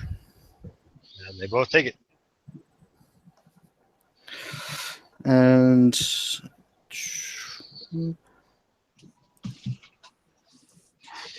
yeah, I'll leave it at that. Making sure that I am well clear of them. How tall is the ceiling? The ceiling is massive in here. It's like 50 foot. Then I'll use my movement to go straight above them as far as I can. Okay. All right, Always at the first sign of trouble. Gorog, can he? Gorog will step over to Godwin and faintly with radiant energy touch Godwin on the shoulder and say, "The light is not done with you yet." 3 hit points right into Godwin. 3? 30. 30. Oh, 30. 3-0. 30. I'm like, wow. Use those points. We're on a strict rationing basis here. We don't know how many of these things there are. No, I blew everything. There you go. I have nothing left in my pool. 30 hit points into Godwin. Nice. Thank you. Late Godwin.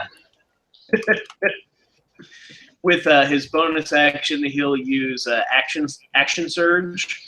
Okay. And nice. then attack the nearest. All right. If you go to, if I can reach. Yeah. Easily. I mean, there was 2 that were just smacking at you.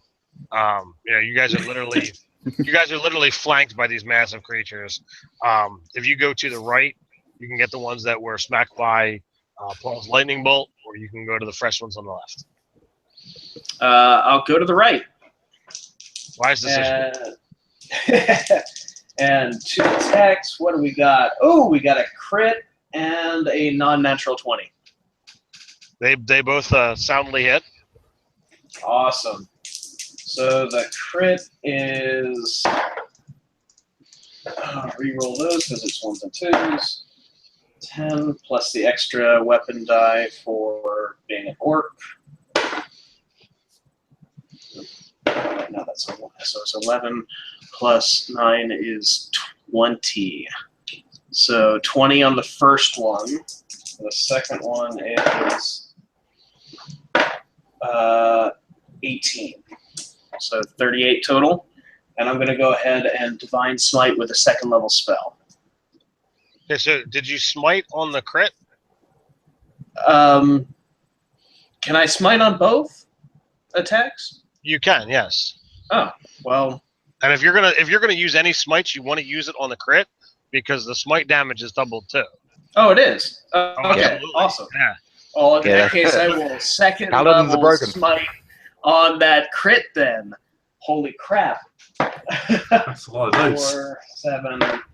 And are you rolling? Did you roll the extra extra d6 from your half orc? Yes. Okay. 17. That was 3 dice. 20, 22. That's 5. 1 more. 24. So 24 more damage on the smite. 24 on top of the 38. Yes. So that's what, 62? All right. So you smashed through. You saw these things hit pretty hard, but similar to your friend Godwin, these guys are apparently glass cannons as well. Very nice. Dave, you're up, sir. Okie dokie. How far away are they? Where were you in the lineup? Were you 3rd or 4th? I was at the back again. Usually you're at the real, so they're Yeah. tops 20, 30 feet away. Okay. I mean, depending upon how closely you guys were, in formation walking together into the room. Yeah. Godwin seemed to rash, but you know. So, Gorog has gone to one side, hasn't he? Yes. I will run to the other. The other side are completely fresh. Yeah, I know. Okay. I'm aware. I want to do one, like make 2 attacks, 1 horn attack on each of them. All right. That's a 22. Hits. Natural 20 Nice. on the other one, and kind of spending a key point on each to stunning strike them. Okay. So it's a DC 14 con save.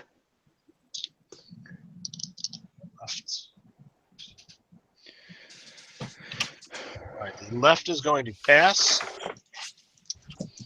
Yeah. The right is not.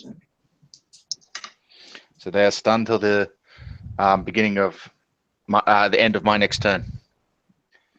So that's 13 damage on the crit and 5 damage on the non-crit. And then I will take my bonus action to dodge. Spend a key point and just dodge. Yep. Kyle, you're up, sir. Okie dokie. I will kind of circumnavigate to the left and All right. cast darkness on my mace. All right. Malcolm. All right. With all the vigor I have, I attack the one that's next to me. Because are they both still up next to me, or just the one?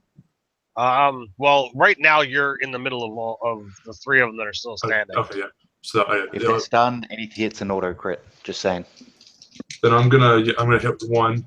And with the divine smite, is that do I have to spend a spell slot for each attack, or? Yes. Okay, just check.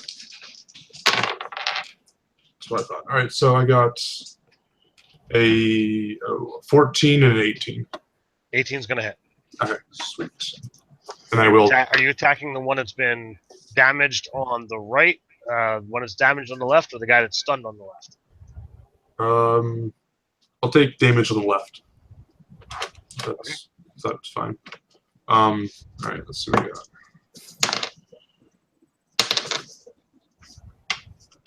So that's 11 from the base hit, and then we use a second little spell slot. Okay. Oh, sweet. That's 18 damage. So, okay. 18 from just a smite, or 18 to Yeah, just from the smite. 2 of them were 8s and a 2. 29. Yeah, 29. And that's my hit. All right, he is still standing. Yeah, figured.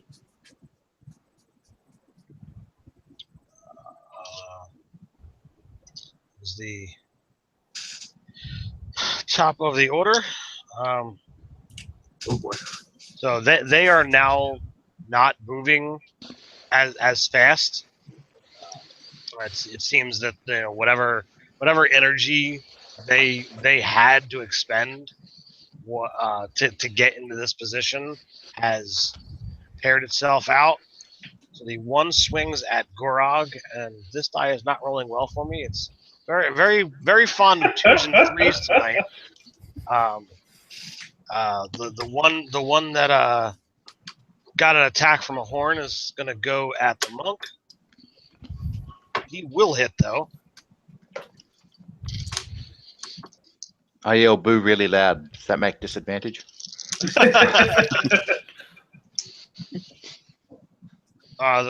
The second, had that been the case, my second roll was a 19, so that's still what Yeah. it is. So he comes at you pretty hard, and you take 19 points of damage. Tis but a scratch. A scratch your arms off. No, it isn't. What's that? And the other one is still stunned. Yep. So Paul and Peter. Right. How close together are the suits? They're within melee range, so they're 5, 10 feet away from each other on the left, and then there's the party in the middle, and then the other one on the right. They're all within fireball range, if that's what you're thinking. Unfortunately, I'm an ice mage. But today I'm playing Weatherman. Good, because not that great.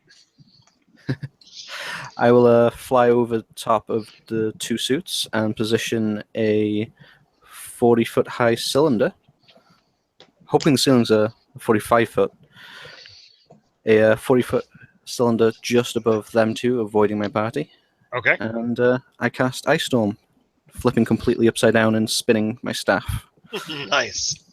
Is that also a dex save? That is Dex, yeah. Aiming for a 14. Left, right. They both fail. The one who was stunned. Auto fails. Anyway. Well, I rolled a 1, so I'm gonna actually have that be a crit. Nice. So they'll take 4 bludgeoning.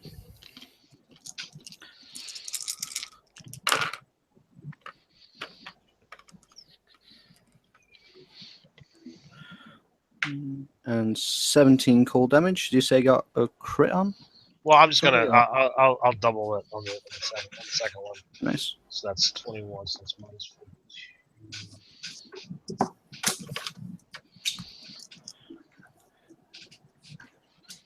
And All right, how battered is the one that failed looking? The one on the left, he actually took quite a considerable amount of damage from Godwin, and then the spell, and was attacked by the Minotaur before that. So I mean, he's shaken. His armor is completely battered. The one that was stunned by the Minotaur, he's looking pretty beat up as well. But all three of the other ones are still standing. All right, so I will spend 2 sorcery points and quicken a cantrip. And the one that's looking the most worse for wear, I'm going to give it a bit of a touch of frostbite from the storm. So if you can give me a con saving throw for a 14, save or fail. That's gonna miss. 7. And that's all from me. Oh, what is the damage? Oh, you failed. Yes. That is 11 cold damage and disadvantage on the next weapon attack roll before the end of. He's not gonna need disadvantage. His inner flame goes out. The skull falls out of the armor.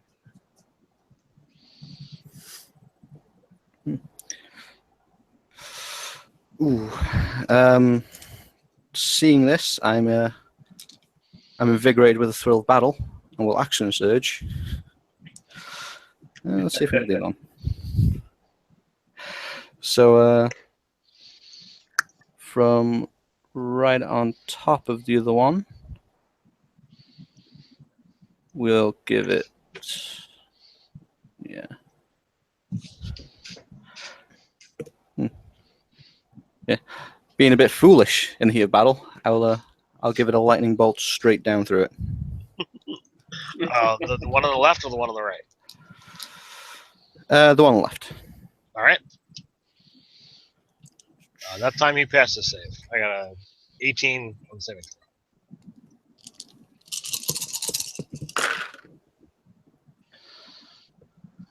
Okay, so that is.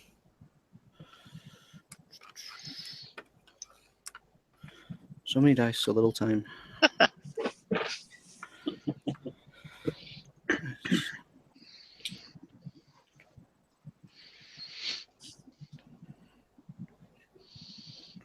It's 23 whole, so 11 half.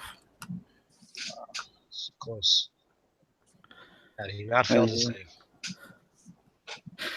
And going a bit stir crazy, we'll burn another quicken Give him. You don't get an extra bonus action when you action surge. Oh, just the action. Okay. Just the action.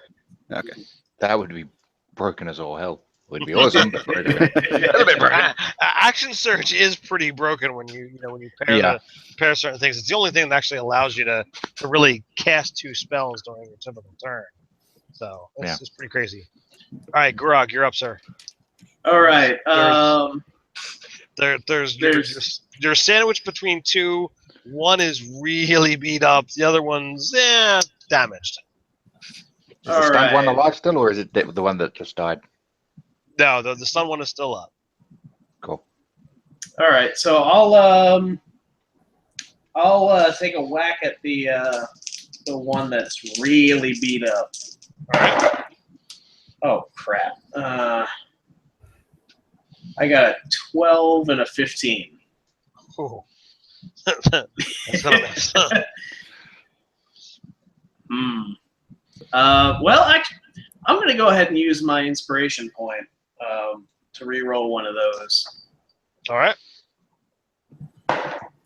Son of a bitch. 12 again. I like to think you re-rolled re-rolled that 12 into a 12. Yeah. Such an improvement. That's it. I got nothing. All right, David, you're up, sir. Okay. Now, just checking something. Well, no, I have advantage when they're stunned, aren't they? I don't have the screen in front of me. They're incapacitated, which is the thing that gives you auto crits, I think. No. Just can't take actions or reactions. Never mind. It's just I get advantage and automatically fail strength and dex saving throws. Okay, that'll work for me.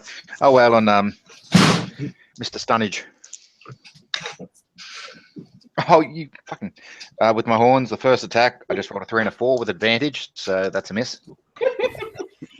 That might be a bit better. My second one is a 18. 18 hits. Cool. Oh, I just rolled a 1 on damage, so there's 4 points of damage from my horns. And screw this guy. Flurry of blows. Oh, Jesus Christ. 9. That's 17. 17 does hit. Yes. Good. And that's a bit better. That's a 22. Well, describe to me what happens on the 17. That was on the 17. I'm trying to I'm goring at it with my horns, kind of just scraping across the armor, and I'm just like, bugger this, and just punch it and just smash straight into the sternum. Nice. You kind of have to leap up in order to get to its sternum, because this thing is pretty darn tall. Yep. So it's just like scratch, bugger this, whack. Nice. Then you do have plenty of movement if you want to turn that 22 to hit on the other one. Yeah, on the other guy. Yep. 7 points of damage for the other one. All right, so he's still standing pretty tall. Mm-hmm. Kyle, that's about all I got. Okay. Is it my turn, right? Yes, sir. Okay, I'm going to move within melee range of last one and start wailing on him with my mace.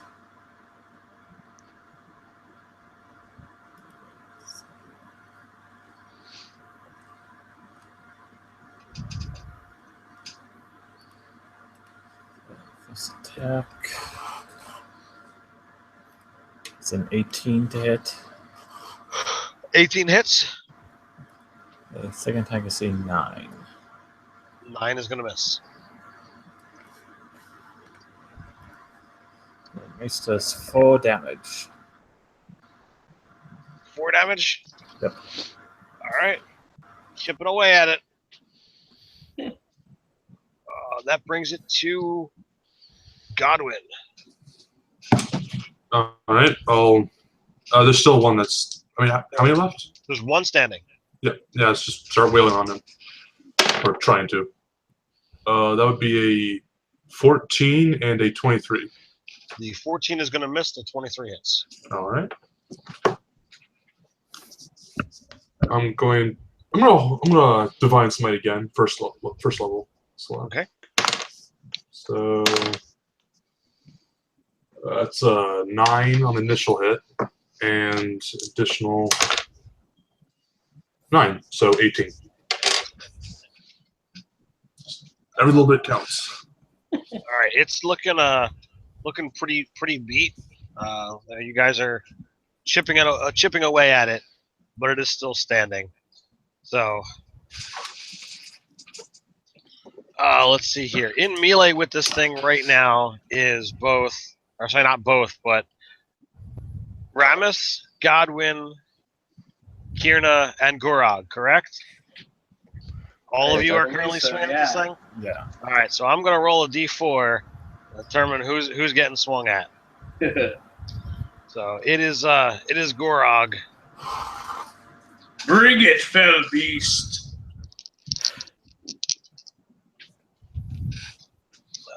Let's see here. So it just smacked you twice. Apparently thou dost lift. You couldn't have finished that with "Thou dost lift," bro. Come on. I don't, that's too gender specific. What are you trying to say? This, giant metal armor has to be a guy? Yeah, exactly. Yeah, It's a he's got a unisex model. Yeah, he's got a breastplate. I mean, seriously. Don't assume anything. Yeah. Dost thou lift, entity?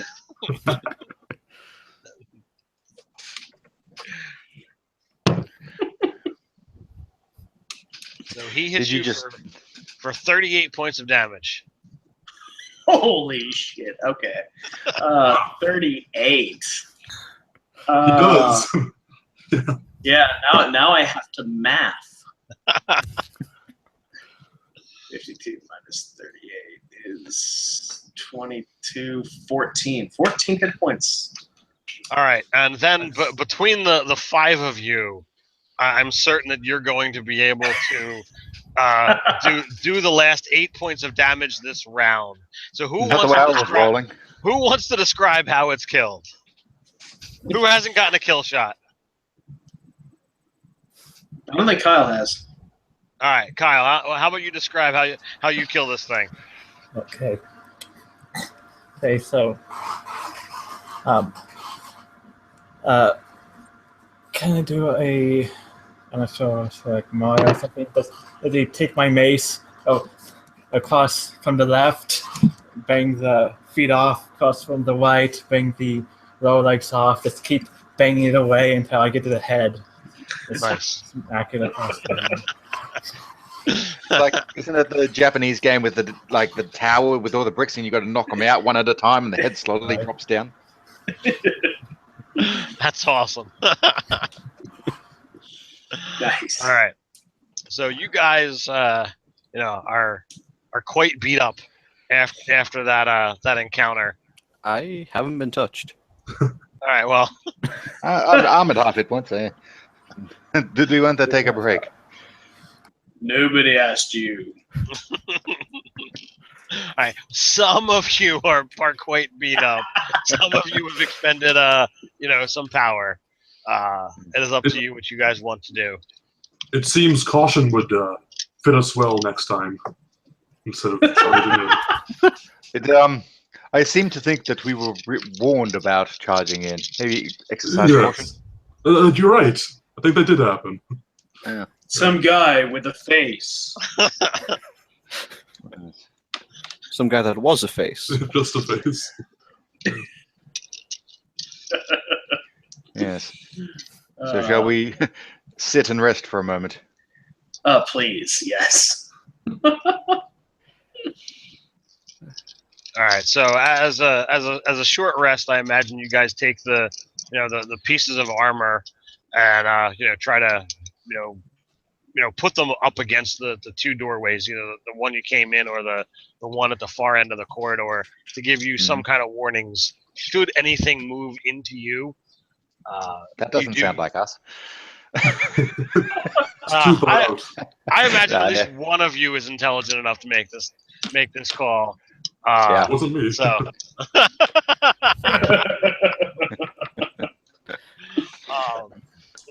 so you set that up, and you guys have a quick meal. You can expend during a short rest any hit dice you want. I highly recommend you do so. I'm going to rest my wings and contemplate the dice.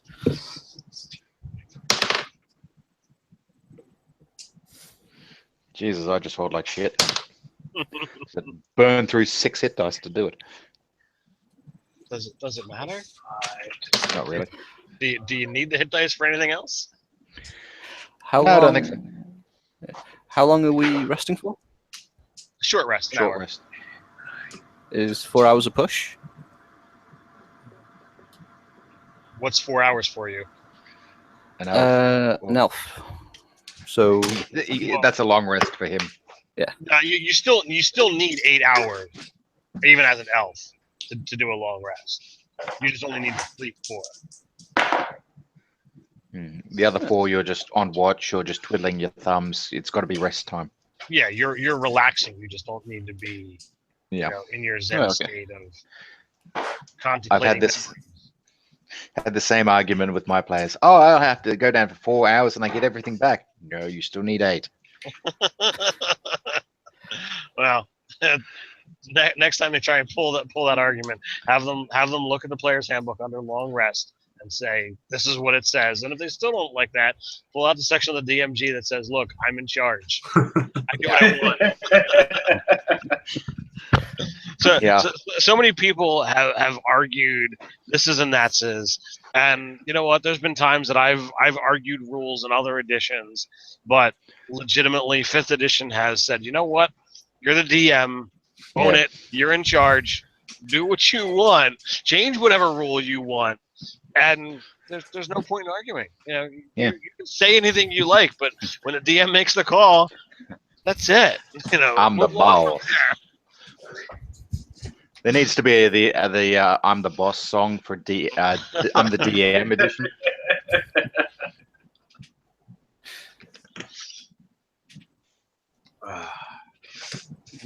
So yay, key points back. I assume you guys get your action surges. Yeah. Action surge, yes. And Lay I'm on so hands used is to- still. Lay on hands is a per day power. Yeah, still depleted. There's a 4th edition. I got my 1 spell back. Day power. All right. All right, back almost up to full. So during your rest, you examine the armor. It's kind of amusing that these creatures were larger and armed. They hit far harder than the other creatures. While the first suits of armor were more your sized, and the armor was thinner. They seem to be harder to actually injure, whereas these guys were pretty easy to hit and even pretty easy to bring down. But they swung with a pretty strong amount of force, and rather than dealing in necrotic energies, these guys were swinging cold, and it chilled you to the core when you were struck. The couple of you like wielding large weapons. There is the 4 massive great swords that are 10 foot long, that are still even after this hour, after they've been defeated, they are still incredibly cold to the touch. They're not wieldy in any way, shape, or form. But they are definitely made exceptionally well. They're just made for someone of the wrong size. So the last fight was too dead. This is too cold. The last one would be just right.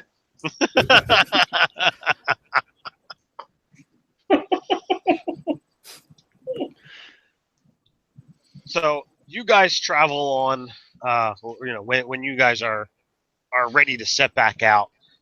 You set out. You go down through some more winding, twisting corridors. Every so often, the Minotaur stops, and you're a she, right? Yeah. Her ears kind of perk up a little bit, and you swear like you're hearing like some kind of air leaking out of something, or maybe it's a snake, but there's like a kind of sound that just happens every so often. You don't see anything. That's the only sound that you're kind of hearing. Mm-hmm. And eventually, the hallway opens up. Sorry, but before that, I got ahead of myself. You guys went through some corridors. You wound up coming upon some other physical obstacles, similar to having to leap across the chasm. This time there's like the things are coming out of the walls, and you need to time things correctly. If you guys put your heads together, you might get some bumps and bruises, but nothing that makes any kind of issues. You get through that. You move into the long corridor that starts to widen. This is when Kierna begins hearing this sound. Eventually, the corridor opens. It's like 15 foot wide, and then it just blossoms out into this massive room. There's a massively raised dais that springs up to 15, 20, 30 feet up, with a raised steps to get to it, and resting atop this big dais is a I don't want to say altar, but like a pedestal, and thrust into it is a sword. Light is shining down upon it, and some of you are like, all right, we've reached our goal. You're ready to begin charging forward and grab it, when My name is not Arthur. when to your left, a movement catches your eye. Which is probably nothing. A gigantic black-headed snake, over 60 feet long and sheathed in brilliant scales. It's splashed with vibrant patterns of every imaginable color. The air around the serpent is heavy, redolent of the quenched red desert after a torrential thunderstorm. What do you guys do? Is the giant snake appearing threatening at all? It is moving towards you. It doesn't have its maw open and fangs dripping with any kind of nasty venom, but it is definitely approaching. And does it look intelligent? It does. Its eyes definitely ring with intelligence. Mm-hmm. Greetings, friend serpent. Do you have a moment to speak about our Lord of Light? What language are you speaking in?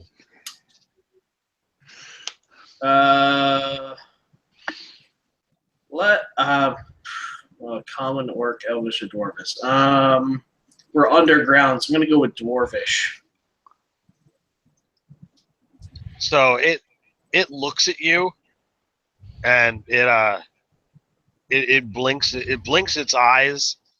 It clearly is denoting that it's intelligent, but it is not understanding what you have said.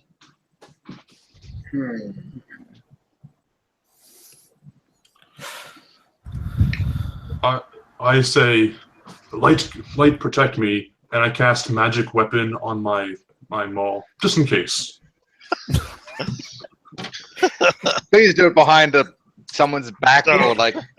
So did you say that in common or another language? Common. I said boldly in common. So the light protect me is what you said? Yes.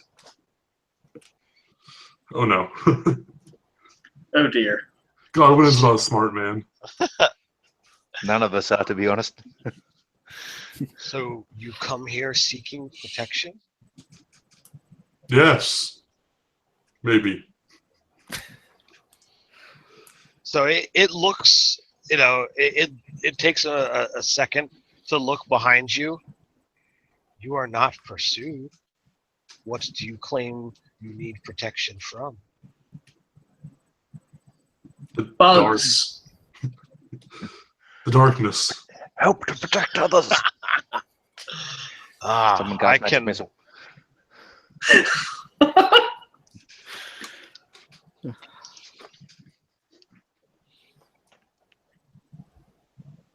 So the best protection from darkness would be light. Yes. And his tail, flashes, and a serpent this size, it's just wrong, but it flashes down, right at you, and a stone at your feet glows brilliantly. Well, got what I came for. No. Pick it up. No.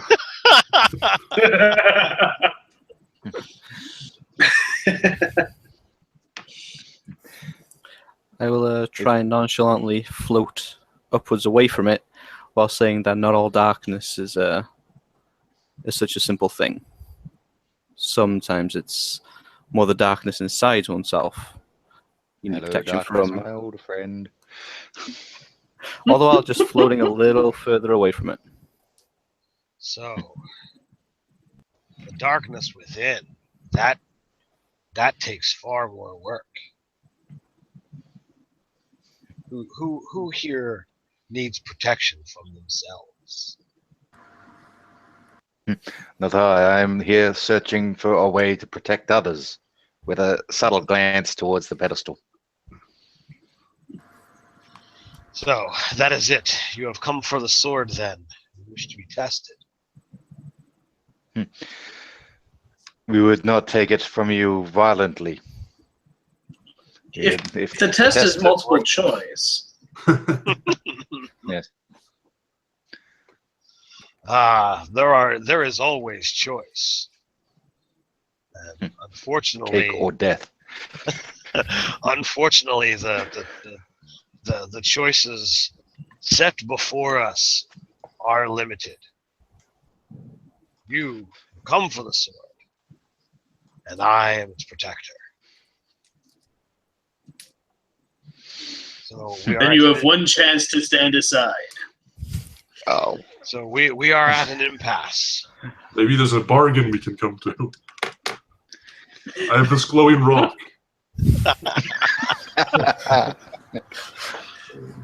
We should take a trade. Is Godwin really doing this? Please, yes. Yeah, more or less. Yep. It's D&D, man.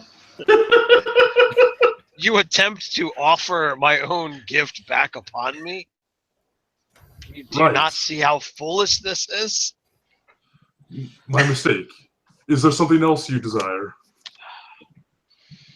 It is not about desire. I am set here so that none may take the sword. And you have come seeking the sword. So it is time that we... My name is not None. And so it is time to see who is the victor, to see who can gain the spoils. I can tell there is magic about you. You are beings of power. If that be so, then What is it, a Rochambeau contest? Well, I'm sorry. Always throw a rock. Yeah. Throw the rock!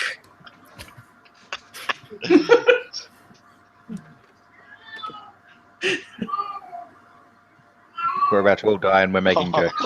That's D&D. So, What is it, your test, combat, or some other trial? is there another trial that you would wish? riddle. No, no. Can I make a persuasion? Can I make a persuasion check for rock paper scissors? I will blow all my inspirations until I get another natural 20.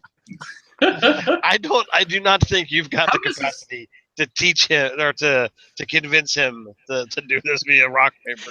Not He with will the Also, mole. how be does full the every snake time. do rock, paper, scissors? Yeah, rock paper scissors lizard Spock. They could maybe get lizard.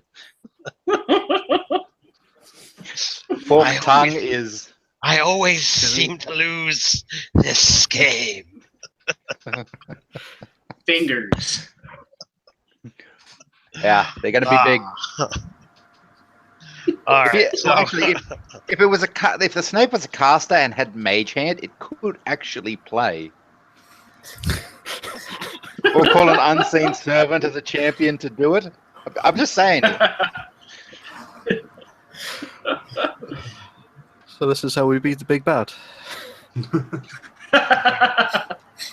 right. So I'm gonna end the silly discussion and call Yeah, for yeah. initiative roll. That's Fair fair. enough. Okay. I wonder why.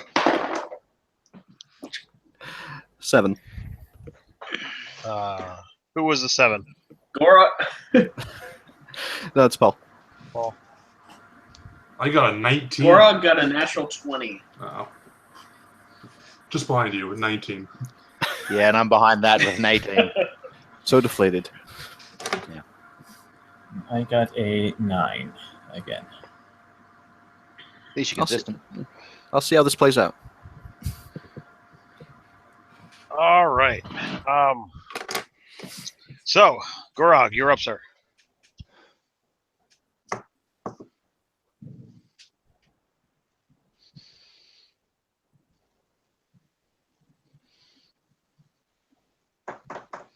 Can't hear you, Beach. Peter, Yeah, sorry. You you're up. dropped out there. Okay. Oh, I'm sorry. How far away is the diadem? Like Dais? the dais. Yeah. The diadem would be a crown. Yeah. You're probably 20 feet to the base, and then the 20 foot plus up of the stairs.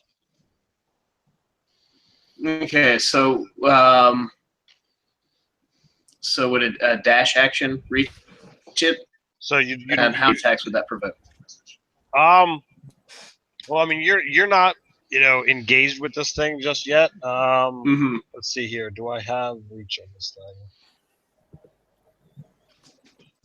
thing? You do feel that this thing does have the ability to strike from a decent distance, so it probably will attempt to get you if you decide to run.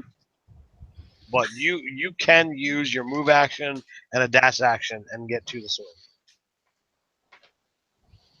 Then I think is this brief moment to dash up the steps and try and snatch up the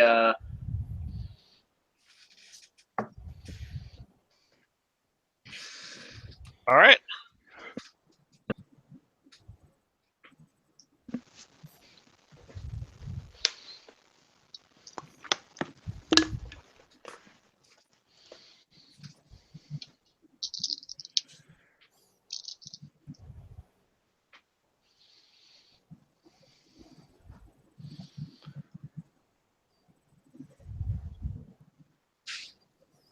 So he comes in at you with a bite for 32 points of damage.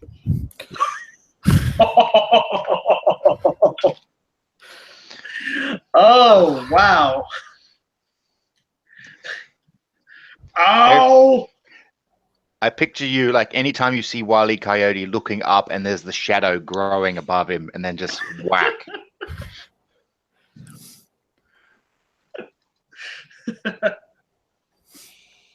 All right, This is not fun. but you do manage to get up to the sword. Yes.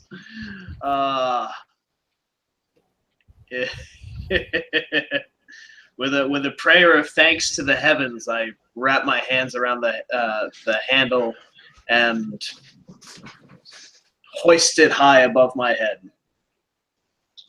All right. Do you look at it, or do you just grab it and draw it?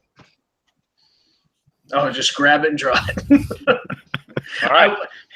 You think I'm going to start thinking about things now? All right, Godwin, you're up. All right. Goblin just charges, screaming without the light or something. Charges right for the snake, and goes for attack. All right.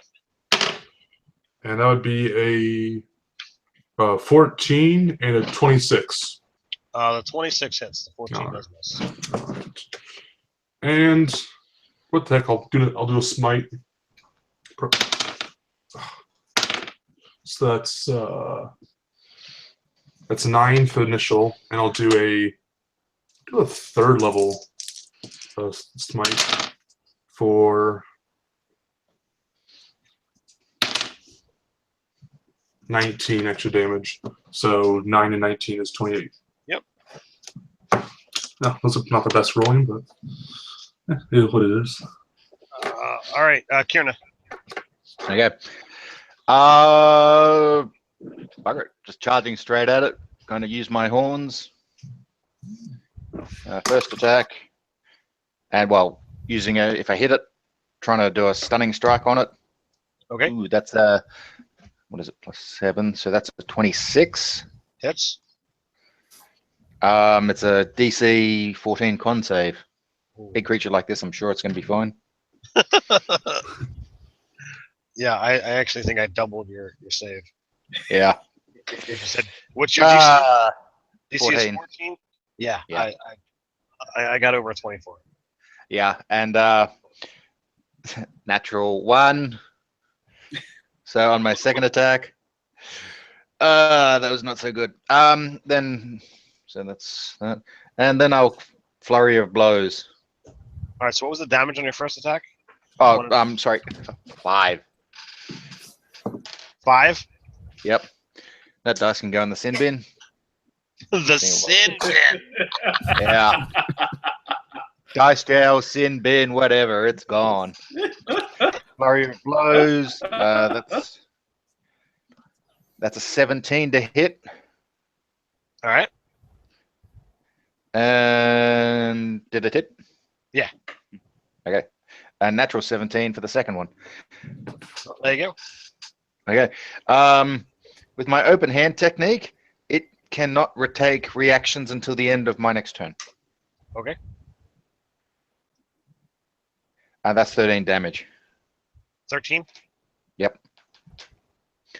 And I am right next to it, and yeah, that's it. That's me done. All right. That brings us to Ramus. Kyle. Okay. So I'll first get within at least 10 feet of it. Okay. That's Okay. easily done. Yep. I'll say, you said or asked earlier who we needed protection from. For me, it's not a question of who I need protection from, but who needs protection from me. And I'll activate my necrotic shroud. Okay. So my eyes turn into pools of pure darkness. My features become much more skeletal. Pale. My skin becomes super pale, and 2 skeletal wings sprout from my shoulders. Wow. That's creepy. Yeah. Each creature within 10 feet must make a charisma saving throw. Or we fight. Charisma save, huh? Yep. DC is 16. I got a 16 on the die, sir. Okay. Not fight. Plus a million because of some stupid godly creature. All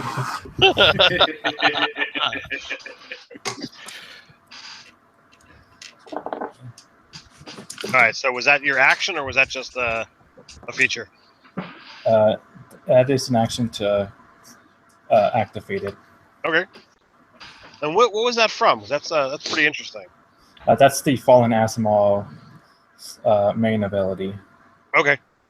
I actually haven't done much with the Azamar, so I'm, unknown to that. All right, Paul, you're up, sir. I will float a little further up until my form is just as good, and you can just see a shape. And on what little current there is in the room, you just hear the words, perhaps I need to be a bit bigger then. And in a flash of silver light, I cast Polymorph. Nice. And become a young silver dragon. Woo! Do you want an action surge to act on the same turn, or? You can, yeah. Yeah. Then I'll action surge and immediately cold breath it. That's DC 17 con. 17 con. Will I be in the face of that saying? Yeah, me too. Seeing how big it is, I'd be aiming for either the middle or the tail, whichever would be furthest away from people. Yeah, he can aim it so it's not going to hit you guys. Okay, He's fair up enough. in the air, so you can kind of That's fair. coordinate it. Just pucking your lips slightly when you do it, so it's more. This is a creature with some pretty awesome saving throws. He did wind up passing. I see the cover of the Tome of Beasts there. It's like, Yeah. there's some pretty cool shit in there. Yeah, I've got it. My players loathe whenever I go for that book. Yeah, I like this book.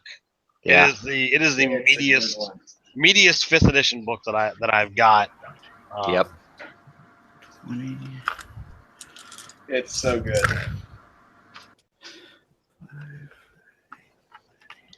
Yeah, the thing with Tome of Beasts is if it's a monster and you kind of this is overpowered, you can scale things down on the fly, or this isn't powerful enough, you can scale things up. With Tome of Beasts, you tend to scale things down if you want to use it.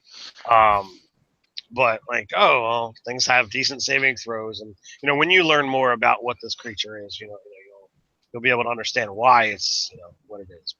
Yeah. Would you say that my draconic elemental affinity applies in dragon form? What is that where you do extra damage when you cast spells of a certain type? Yeah, cold spells. Yeah, it's just adding your charisma, right? Yeah, it's +3. Yeah, it's not a problem. That's 22 cold total then.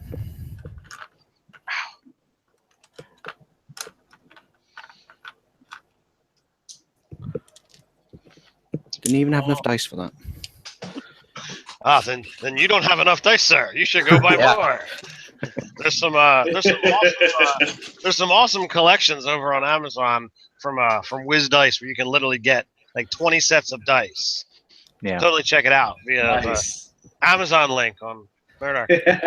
And Easy roller dice. That pack. Easy Roller, yeah.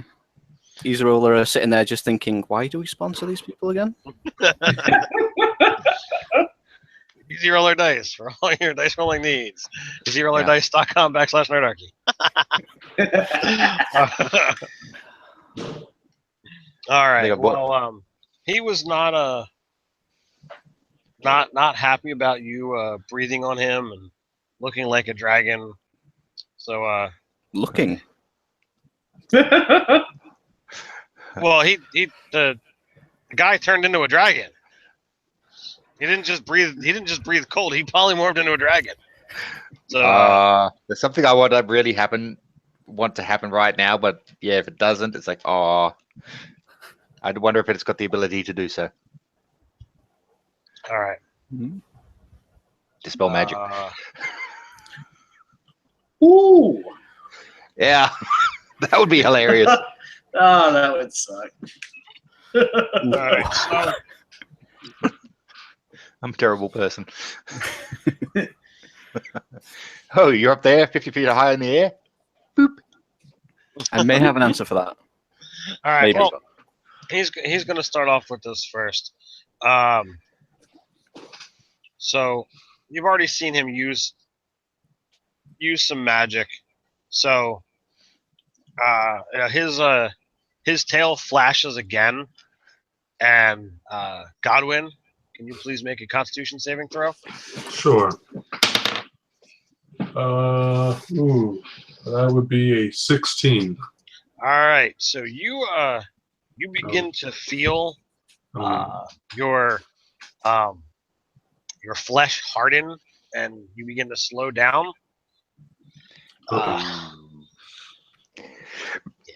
Like stone turning to stone type thing? Yeah, like that. Oh, yay. Fun. Oh no. All right, so Gurog, you're up, sir. All right. Gorog wants to leap from the dais onto the snake, sword pointed down, and just plunge it straight in from above. Are you talking about the new sword or your sword? The new sword, clearly new shiny Of course. Yeah. It's totally Frostmourne. You're just doomed. Oh, I'm sure it's cursed to shit, but What? No, never. All right, give me an athletics check for your jump, and then an attack roll. The athletics check is 24. All right, that clearly covers the distance. And the attack roll is a 21. All right, so you connect. Roll a die 6 plus your strength for the damage on this thing. 6. All right, so it takes a little bit of damage, and you didn't spend any time really examining the sword or looking at it, and you're really thrown for a loop that when it slams into the hide of the creature, the blade snaps. Well, pack it up and go. Gorog is super confused. So at that moment, what just reaction wise, what is everybody doing? Godwin's a little confused. Would I be on the other side of the snake? Did I even see this? I'm gonna say everybody had a chance to actually say it. Exhaling frost in disbelief, dropping just a foot as I forget to flap for a half second. Well, This could end badly. well that's certainly disappointing. It was like it when I found it. We're sorry you broke your magic sword. Oh, the sword was never magical. Oh. That's a shame. So we need no longer continue this contest. For the tip of his tail kind of points towards the pieces and flicks the broken blade, that piece that's on the ground, up in the air. So, shall we go back to conversing then? Sure. But first, Please. First, may I cast Dispel Magic on myself to cure myself? Do you actually say that? Yeah, literally those words. There is no need, and he waggles his tongue, and the stone, the parts of you that had turned to stone, just kind of chips away. We're dealing with Gene Simmons. Well, you see, uh, when our, and he emphasizes the word our, friend set you upon a task to retrieve the sword, it actually had nothing to do with the sword itself. Elrond was merely testing you to see what type of character you possessed, what type of skills you possessed, and the nag as a group, as a whole, have done for me and my kind a great favor. So when it is time, when there are those who are called into higher service within the nag, they must be tested. And so this place is drawn forth. It is, populated with magic and creatures and challenges, so that a trial can be done and overseen by someone who has the power to correct any oversights or any damages should any fall or fail within the task. And that is I. So the blade is meaningless if you examine its handle, if you examine its construction. It is poorly made. It is naught but a symbol of your success. It is not for I to judge bringing back a broken blade, but you have made it through to me. And I was not, and you were not bested by me. You made your way to the dais. You claimed the blade. I guess it is now up to Elrond to judge the pieces and determine what your reward should be. That punk. So you're saying that no matter what we did, we're going to get here, so we can do whatever we want. That is a good lesson to learn. Yes. No No, consequences. that is not the lesson at all. Had you come here and been bested in combat, you would have been sent off without the blade. Well, surely the light works in mysterious ways. So does Elrond. well, we must all do as we must. Should you desire, I will.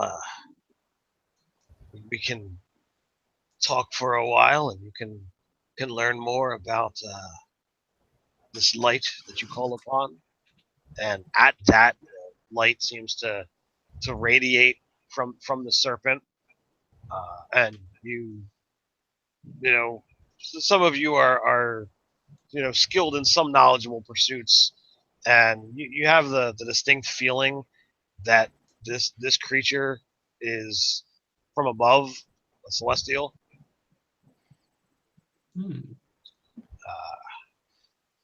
Or you may, and he gestures with his tail behind the dais.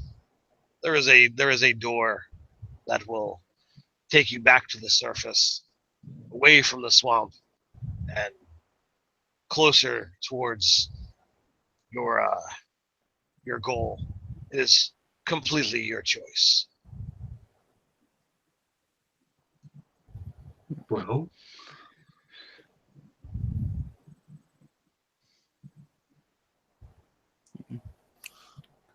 So do you guys, dine with him and, have a chat, or do you continue on your way? I would love to know more about the realms beyond. So you guys, those that stay, Godwin stays. Godwin. have a chat, and he will speak of the the divine. He'll speak of the heavens. Those that listen. If you do not have knowledge religion, you can gain that proficiency. And after a while, you guys set off on your way. You return back to Dralik, where Alaron waits, and he seems perplexed at your story. Does anyone not say what happens, or do you guys come up with your own tale of how the blade broke and what you did with the serpent? And I cannot tell a lie. I go straight into the exact story. well, unless someone stops me. Well, you were not bested. You were successful in your challenge in your own way. So you are to be commended and well done. So so you were actually presented with lieutenant badges within the NAG.